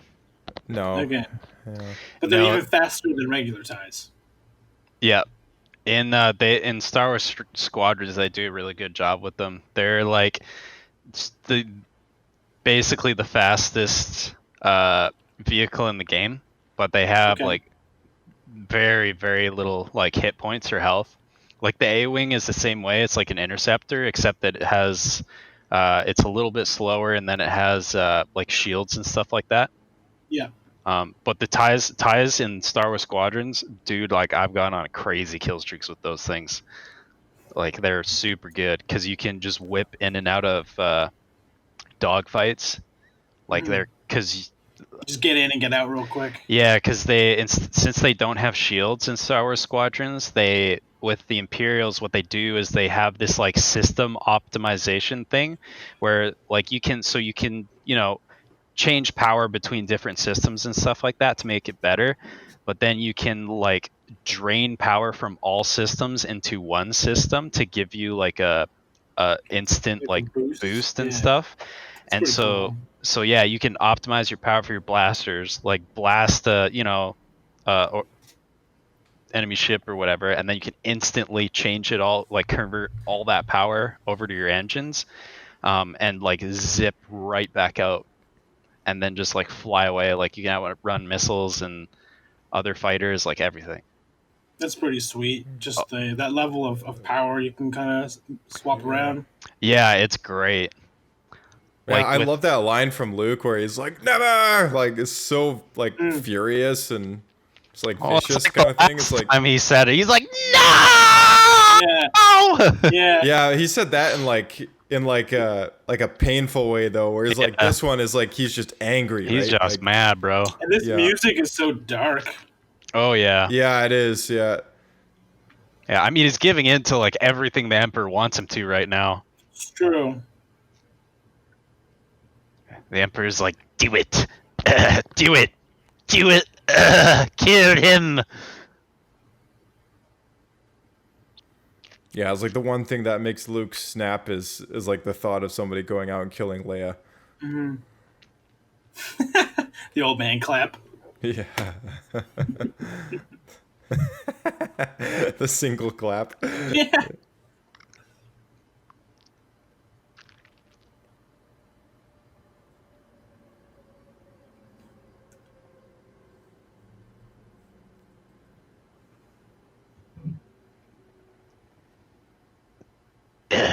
Do it. It's interesting that he notices that the hand, because like that hand right there, I believe is like, is the first one that Anakin got cut off, right? Which is Attack of the Clones, which is the movie in which he first starts kind of going down that dark path with the Tusken Raiders, right? Acting out of rage, and now here Luke is acting out of rage and having that same moment where he realizes, oh, like this very well could be me. Yeah. Yeah, it's true. Like he starts to see that connection. Yeah. He's still kind of stupid though. I mean, the guy just threw away a lightsaber. Yeah, so that was definitely a little foolish, I must say. He's like, I am now a Jedi. It's like, too bad you don't have your lightsaber. Man, that explosion, hey, like so big. So this big. Is massive.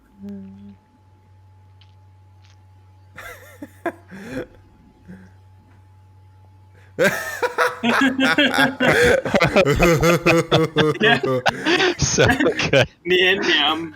Oh my goodness. Best character. Ridiculous. You look like a half stack of pancakes. Yeah. Robot chicken.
That line, by the way, was not in the original release.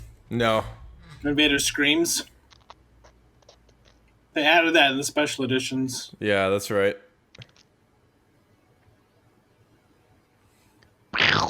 See, that's the clone transfer. Yeah, that's the spirit transfer there, right? Yeah, I see. I saw his ghost a second there, I think. Yeah. Oh my goodness. For 40 years, man, people have been saying that Anakin killed the Emperor, and now that's not true. Yeah, it's true. He's no longer the chosen one that brought balance. Well, he did technically bring balance to the Force. It just wasn't the way they thought it would. It's like a measly 29 years or whatever before the Force Awakens, and then boom, it's out of balance again. It's so ridiculous. They did undo a lot of stuff. Yeah, they really did.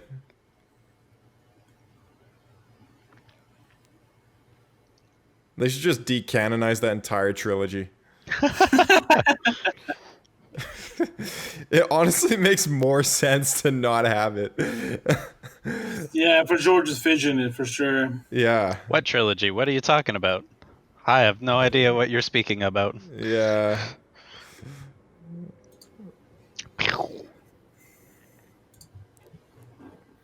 Oh! I've always wondered why they chose the shot of him yawning of all shots. I know, right?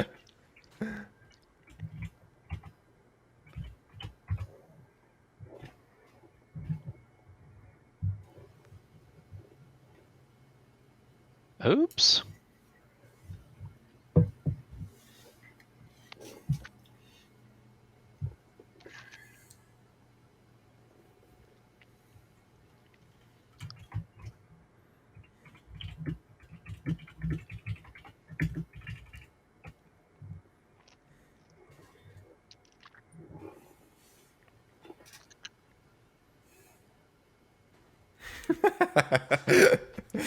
It's such a long command.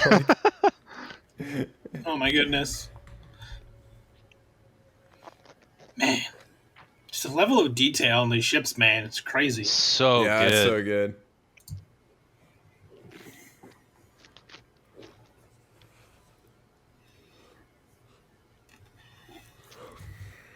Now that's not a bad scene to kind of compare the scale of the Death Star. Yeah, that's true. No, because and then in Empire, you see how large that ship is compared to a regular Star Destroyer. Mm-hmm. Yeah. It's massive. Mm-hmm. I like that everyone's just ignoring interesting. Luke. Yeah, I always thought that was interesting. Just like the fact that nobody looks over really to I don't know. Nobody really second guesses it, I guess. He's like, he's just, dragging our, secondary, supreme leader's body around. No big deal. Yeah, exactly.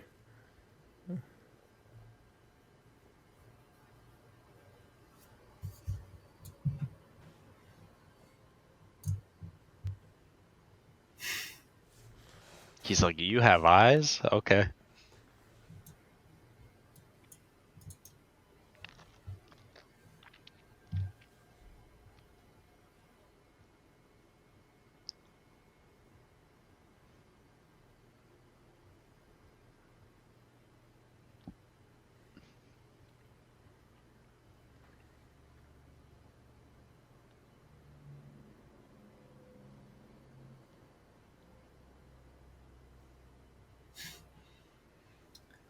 They digitally removed his eyebrows. Yeah, that's true. Seriously? Yeah, Yes. they did. The original release, he still had eyebrows. Wow. And then for whatever reason, they just took them off.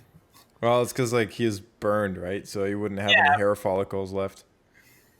But I guess, but I burned my eyebrows off and they grew back. It's interesting to me that he in this scene right here, Anakin is 45 years old. Oh wow. Yeah.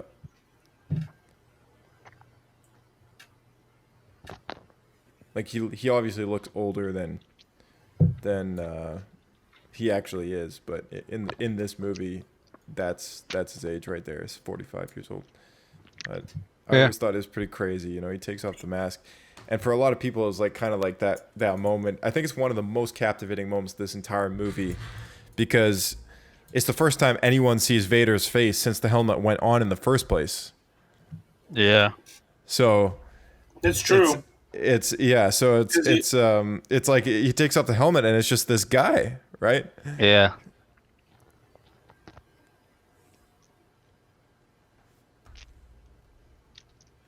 Yeah, I guess I don't know what people would have originally thought because when I first watched this trilogy, they were already out, right? So I watched them in order, and then I learned this right away. But I do wonder that people thought like he was like completely machine, maybe be more like cyborg-esque. Yeah. Yeah, it makes me wonder.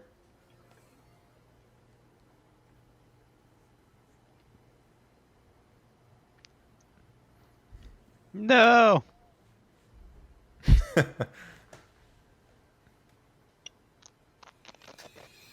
Yeah. So good. Yeah. Can you imagine playing that dopey guy? I think I met that guy actually. He was at Celebration. Oh really?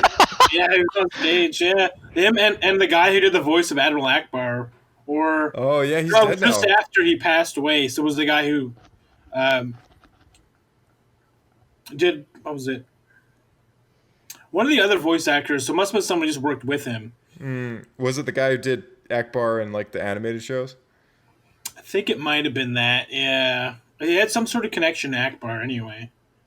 But it was like right after he had passed away, like a couple months. Yeah.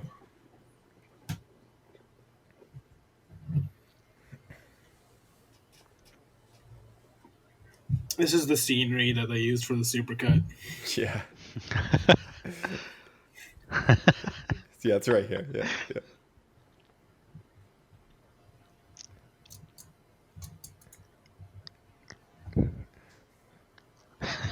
Flashback to Empire.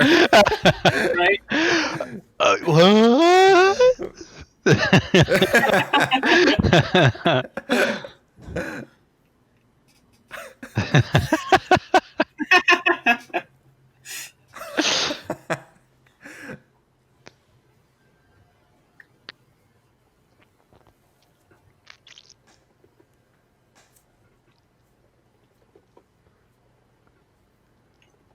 They're coming! Yeah.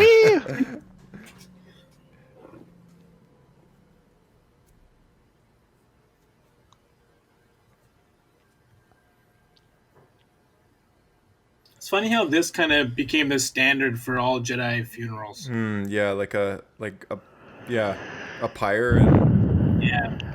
Yeah, because I mean, this being the last movie, and then the Phantom Menace being the first movie of like George's vision is like, you know, you get Qui-Gon, dying and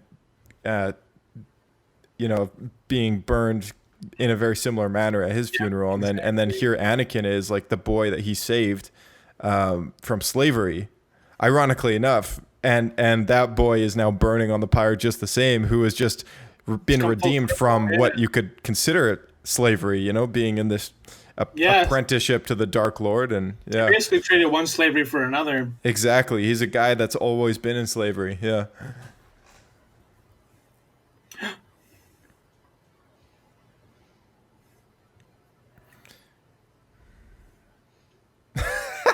We saw free! Yeah, there's the Goongans. The Goongans. You so know like the Goongans. Yeah.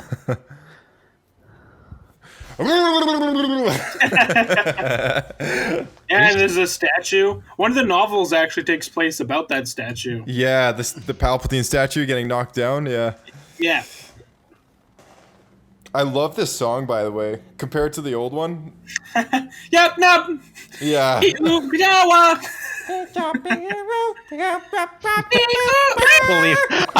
idea. Yeah, the old one kind of. It's okay. I like this one a lot better. It's a lot more kind of like epic conclusion. I don't know, because this one to me feels a lot more, I guess, like movie-y. Like it's supposed to be soundtrack, right? But the other one sounded more like the music that they were actually hearing in the moment. Yeah, it's true. It's true. So that's the only reason why I prefer the other one, is because to me it sounded like the Ewoks were having an actual celebration. Yeah. Whereas like now we have no idea because there's this other song that's over top of it, right? Yeah, they completely replaced the track. Now there's just like music and then the sound and stuff. Yeah, exactly. But I mean, in the context of the rest of the saga, I always thought that Yub Nub was kind of like a strange. There's Hayden right there. A strange kind of addition because it's the only song in the entire saga that actually takes place like live, like in the film, and not supposed to be part of the soundtrack, right? Because what about at Jabba's palace or the cantina? Oh, that's true. Actually, yeah, that's true. Yeah, that's true. Actually, yeah. Jabba's palace, and the cantina. I don't know, but then it's kind of like a show, I guess. I don't know. Yub Nub's never like the way that it's cut. I don't know. It never really clicked for me, I guess. But true enough. I don't know. It's still good. I still like the Yub Nub song, but that's same with People's Pain with like Jedi Rocks and stuff too, right? Yeah, exactly. Yeah. This is the only one that had music replaced. I think all the other ones kept their original music, and they just changed I believe so. That's true, actually. Yeah. All the other ones didn't have any music changes, but yeah. So I know Jedi Rocks was replaced because John Williams didn't like it. But was that the case with Yub Nub, or was that George? I don't know, actually. Yeah, I don't really know. Not too sure. But I gotta ask though. I mean, like, because I know a lot of people have the problem with like the whole Hayden head swap sort of thing. I actually quite like it. I quite like it. Well, if you know it's there, it looks a little goofy because you can see his neck move kind of weird. That's true. Yeah. And this aside from like the effects point of view, you know. Yeah. The fact that you can recognize Anakin Skywalker. Yeah. Yeah. Like because before it's like you watch, you know, if you were to watch the movies in the way that George intends, which is like, you know, 1 through 6 sort of thing. It's like you know what Anakin Skywalker looks like, and then he becomes this bad guy like at the point of like where, you know, he looks a certain way. And then when he's redeemed, he looks as if he did when he died. But I think like the intention is like he was restored to kind of, you know, when he kind of went off the deep end sort of thing. But it's also the Anakin Skywalker that we know to be this good guy, right? But on the argument that we want to see him as he was when he was a Jedi, technically, because he became one with the Force when he last was a Jedi was when he died, or else he would never have been in ghost form in the first place. Yeah, I guess so. I guess with those last like, I don't know, 3 minutes or whatever. Yeah, exactly. Yeah. So it's got to count, man. I mean, repent on your death, I guess so. Still get into heaven, right? I guess so. I would like to ask, like, I wonder if there's anything on record of like George saying why he did the head swap, but I don't know. I mean, like, I quite like it because like the guy who plays like Sebastian Stan or whatever his name is, like the guy who Sebastian Shaw, is it? Yeah. So like the guy he looks nothing like Hayden Christensen, right? So like, you know, when you watch all the movies together, it's like, who's that guy? You know. True. Yeah, because you do only see him for that brief moment where he took his so brief. Yeah, off. It's like one scene, right? So, I mean, it would have been a little more questionable if they completely replaced his like entire performance with like, you know, Hayden Christensen in the suit and playing those parts over, because like I think that would have been a little weird because they work so perfectly, but like the whole thing, it's like him popping up as Force Ghost for like a couple seconds more, and I don't know, it's like the heroic moment of like him coming back, right? And then I don't know, as much as I hate The Rise of Skywalker, it is something that they brought back again, was like Anakin's voice. like with Hayden Christensen playing himself as that character again in Rey's vision or whatever, along with all the other Jedi and stuff. So at least there was a consistency that was kept there. But it's true. But I mean, one other thing is then, like, what about like Yoda and Obi-Wan? Why do they get stuck in old decrepit bodies? I guess I see that's why the only reason I can think of why he did it, what he did, was because the last time he was really a Jedi was like when he was this certain age, because a Jedi is a commitment, right? Like it's a position and a religion, right? So even though he sacrificed himself for his son, I don't think he did that because he wanted to be a Jedi again. I think he did that because of his son, and like specifically because he loves his son, and no other reason. So I think like even though he isn't a bad guy at the end of the movie, I think the proper like restoration point of when he was actually a Jedi is like when he was in the Clone Wars and Episode 3 and stuff. Like, certainly was a lot more involved with the Jedi. That was his pinnacle. Yeah. I gotta be honest. So what I think happens is that, when he became a Force Ghost or whatever, he can't bring his mechanical limbs with him. So instead of being a floating torso, floating Stumpy McStumperson, he was like, hey, you know what? I used to look pretty good back in the day, and I used to be a good guy back then. So I'll do what I want. It was such a great Robot Chicken skit because it's true. It's like exactly how you put it there, Blake. Like like, oh, why do Obi-Wan and Yoda get stuck with their old decrepit bodies, right?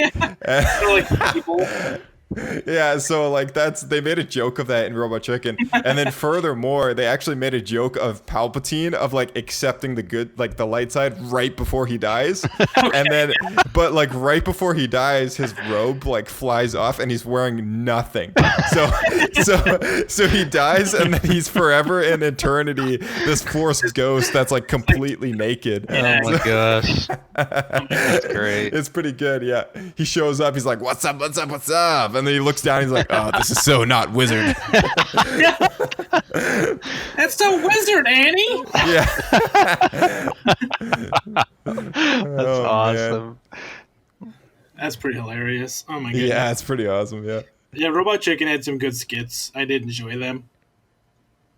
So that phone number right there, the 1-800 phone THX. THX. I don't know if you guys like looked up like to what THX actually like did back in the day, because they don't really do anything now, I guess.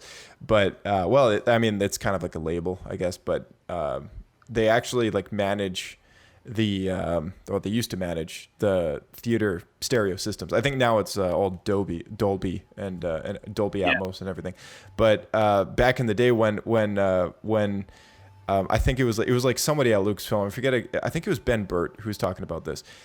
He said that one of the biggest things in film that they would spend so much time on is like doing all the sound development and stuff. And then when the movie came out into the theater, they just had this really like some theaters, some older theaters very specifically, had such like a crappy like sound system. Yeah, exactly.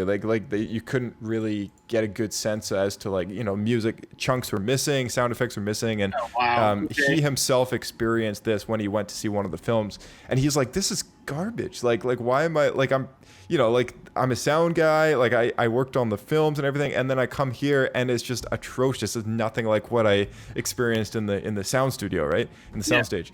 And so it was that idea in which it was brought to George's attention. Is like, hey, let's make a company that actually represents a standard for movie theaters and screening rooms and stuff to actually like have a clear, crisp, like perfect audio system that works well with the film. So they developed THX, which was named after THX 1138. And they made this a company that would go around and actually like service movie theaters as to, if they called the number, it's like, hey, our theater sound isn't working very well, like, and then they would come and fix it. And try to upgrade. Yeah, that's pretty cool. Yeah, and I think it started very small scale, and then I think it got like bigger because obviously I don't think THX operates in. And it's funny how you don't really hear about it too much unless you really look into it or you're just a big Star Wars fan. Yeah. But just the amount of modernization that George brought to like theaters and cinema is incredible. It's insane, dude. Yeah, it is insane. Like between THX being sound and then the prequels forcing digital upon movie theaters, and then the original trilogy in general bringing this new kind of vibe to Hollywood films and space genre in general, right? Like every single time it's like the editing, pacing. Yeah, the pacing, the storytelling, like every single and the fact that music played the way it did throughout the movie in the form of like an orchestra, which had never really been done before. Classical kind of style music, which wasn't done. Yeah, like and it's like it's reinvented the wheel. In like classics like the 50s and stuff, right? But by the time George made these movies, it had already like totally been lost. Yeah, it was very like modern style music and just in everything, which at the time was like rock music essentially. Lots of guitar. Yeah, exactly. And I think a lot of theatrical films back then that had music in them, they weren't the style that Star Wars is, which is like John Williams's, orchestra, like, full scale kind of thing. Like that was so not a common thing to find. And now today, every single film has that, which is crazy. It's been totally normalized. Mm-hmm. Like especially like all the big blockbusters, right? That's what they all have. Yeah. All the Marvel films, it's like you get that all the big movies with like very popular theme songs over the years, like all the way from Superman to, which was John Williams, by the way, all the way to today, which like you get the Avengers. It's all the same thing, and it's all like it all started with Star Wars. So it really did. It's changed the entire way film was made.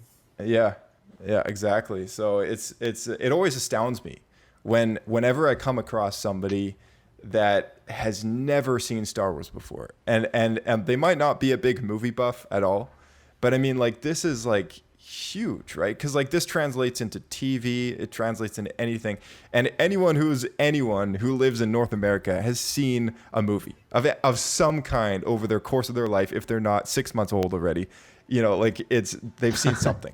And some way or another, there is somebody who works somewhere at some company who has probably some relation to something else that goes all the way back to like these films right here. So yeah, it's crazy. It's crazy. I mean, but anyway, it's such a great movie. I mean, I'm not looking forward to the next ones, guys. Like, to be honest, this is where it ends. This is where the trail ends. Channel for all fans of Star Wars. I know. Yeah, no, we'll do them.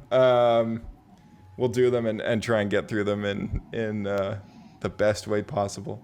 But yeah, I mean, this is genuinely where I think where the fork in the road is, in which case, like, I would have loved to have seen. Yeah, I would have loved to have seen where George would have taken this ending and like what the next movie would have looked like if he did them, right? Yeah. So that was a good point. I really hope that the original scripts are leaked at some point. I would love to read them. I would too. Yeah, I would really love to at least, adapt them into a comic book or some kind. I know that's what they did with the original Star Wars script. So it's, hopefully they do it again, maybe with his outlines, but they would have to be fine-tuned, of course, and they would have the draft for the Force Awakens before it was Force Awakens, which is a very interesting book, by the way, is the Force Awakens like art of book, because that book is it has like concepts and stuff from the original draft before JJ and whoever else. I just took George's thing and like just out the window, but they did that whole script with that guy who wrote Toy Story 3, and there was some concept designs that was actually done off of it that ended up in that book. So one of the most interesting books in recent Star Wars history is the Art of the Force Awakens book, because it contains visual representation of some of the stuff in George's outline, which is super cool. So that is cool. Yeah. Very little bit, but some things. Did they also release some book that's something to do with the wills, like the original idea of the wills? That was part of that outline, yeah. So they haven't really gone into that too much more than I guess what was revealed like over the course of George talking about what he would have done and various little things that's been dropped over the years, but. But yeah, that outline that he made, he said would have gotten into the wills of the Force, and like he called it the microbiology world, or the microbiotic I remember that perspective or something. And I think people take it so literally though. And I think that's George Lucas is one of those guys that nothing should ever be taken literally, because he's a guy of representation, right? So like throughout all the storytelling, he's always done that, including like cooperating with John Williams so well, in which case the music does that as well. Like, the music in itself tells a story. So I think when he says it would have gone into a microbiotic world or whatever, it doesn't necessarily mean, it's going to be Star Wars like mixed with Honey, We Shrunk the Kids or whatever. Yeah, which is definitely what everyone immediately thought. It would be like they be shrunk down and like I'm like it's Star Wars. Like, what do you expect, man? Like I just like I don't understand like where that mentality was going. Like I think like what he was trying to say is in very few words, because he's a very short spoken guy, is we would have explored like more about the relationship between the Force and the midichlorians and the Jedi and like all this stuff and the balance of the Force and everything. Because I watched the Clone Wars and I see some of the arcs that they did with that stuff. And even though Dave Filoni is the director on that show, all those shots that were called for this arc and that arc, that all came from George Lucas, like in the writer's room. So, it makes me wonder, it's like what this trilogy would have been like and how much information we would have had and what the plot would have had to do with like all this stuff and some of the stuff that he actually set up in the prequels, like with Qui-Gon Jinn and the midichlorians and all that. Like how much of it would have carried over? Would we have seen Liam Neeson again? Yeah, like a lot of this stuff, like it gets me thinking. I'm like, man, like these movies had so much potential, and it takes me back to the mindset that I had in 2013 when these movies were announced, or 2012, I guess, and I was like, this is going to be the trilogy that binds fans of the prequels and the originals together in a way that. Yeah, I remember you saying that. Yeah, and this ended up being the trilogy that binds them in a very negative way. Yeah, it did bind those two fans together and schism the next group. It gives them the next thing to hate. Yeah. Yeah, like it binds them together. But always wanted. Yeah. Yeah, exactly. So. Anyways, I guess we should probably wrap this up because it's been 2.5 hours here. But yeah, thanks for coming on, guys. I guess we'll catch you on the next one. Hey. Yeah, sounds good. For sure, man. Thanks for having us. Yeah. I think we're still gonna have fun. I think the next viewing of this trilogy will probably be the most enjoyable viewing I've had of it. I will say that. Right. Yeah. Yeah. And we'll try and make it a good viewing. I mean, Yeah. I mean, it's better to suffer with friends, right? I mean, I mean, there's definitely a lot of things that we can criticize on, but it's also got some good things. I mean, I'm not.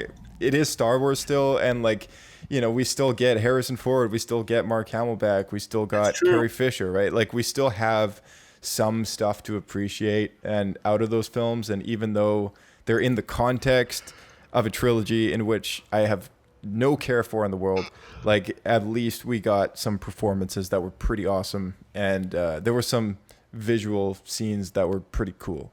Yeah, I agree with that. There was some definitely really cool artistic decisions. Yeah, for sure. So I guess there's something there, but overall, I don't know. It'll be a viewing that I'm not gonna forget. That's for sure. Because it's the first time that I'm gonna be watching all three of these movies, in the way that we are. I guess like being able to commentate them on and yeah. So it's also like kind of like Rogue One and Solo. I guess for us, like having watched those 6 films like over our couple X years. amount of years, like quite a lot, right? And like these films are also very new and haven't seen them nearly as often. So there's in a way there's a lot less for me to talk about as far as like behind the scenes stuff. For so sure. I don't know about you guys, but yeah, like it's like it's more about I guess commentating on like the story and the characters and stuff. So I don't know. It'll be interesting. Give it time, though. I'm sure they're going to do a bunch of behind-the-scenes stuff that comes out over time. Right. Yeah. Because I know there is for Solo, because the VFX supervisor, he made an effort to actually record a lot of that stuff, and he actually put out a book of behind-the-scenes for Solo. That's good, yeah, because you know what's kind of like a shame to me is like with the new movies and stuff, they just don't go nearly as well like documented, right? So like with a lot of like the older movies, right? It's so rushed, yeah, and like a lot of the older movies, like recently those Star Wars archives books had come out. There's one for the prequels and one for the originals, and they're like massive books, man, like hardcover, like huge books. They're like $100 something, $200, and it's just page after page after page of like documentation on like behind the scenes of those films and like the making of and all this stuff, and it's like the new movies, it's like they bash them out in like 2 years tops. It's around 2 years, and plus like and it's just like I don't really know how. I don't know, like I dig through the Blu-ray special features of some of those films, and it's like there's not that much, and yet you go back to like the Phantom Menace, and there's like a massive long, there's like shots of like George and Steven Spielberg like chatting about this battle droid, and there's so much like stuff. They do kind of skip out on a lot of that. That's one thing George was really good at, is he was good at showing a lot of the behind the scenes, and he made an effort to record it. I feel like they did that for Force Awakens. But after like that first one, because they wanted to make advertisement, right? Because it's been so many years and there's such hype, so they made an effort to do that. But then after that movie, they just kind of stopped. Yeah. They were like, we don't want them to see what we're doing. Yeah. Yeah, totally. All right, thanks guys for coming on the show. We'll see you next time. All right, and a big thank you to all you guys who tuned in at home and listened to this entire broadcast, because we've had a great time doing these commentary shows, and we hope that you guys have liked them so far as well. I know for some of you, you'll probably be dropping off at this point as far as the commentary tracks, because we next stop Force Awakens, and then onwards to episode 8 and 9 after that as well. So we got those 3 to go through, and they tend to be more controversial, so we will do our best to keep them entertaining regardless, and of course give you guys a good show. But if you guys want to follow our Discord account, the link is in the description, as well as on our Twitter page, which you can follow us at Twitter at SW Escape Podcast. Our email is theescapepod@outlook.com, and of course there are vastly many ways to get a hold of Star Wars Escape Pod. Just look us up on the internet, search us on Facebook, find the page, and huge favor if you like the page, as well as giving the show 5 stars on iTunes or at the Apple Podcast app, or whatever you're using, because this show is available on every platform across the galaxy, and if we are not on one, please let us know. Share this show with a friend. That would do us a huge favor, and that is about all I have to say. So thanks again guys for tuning in, and we look forward to the next episode. We'll see you next time, and may the Force be with you.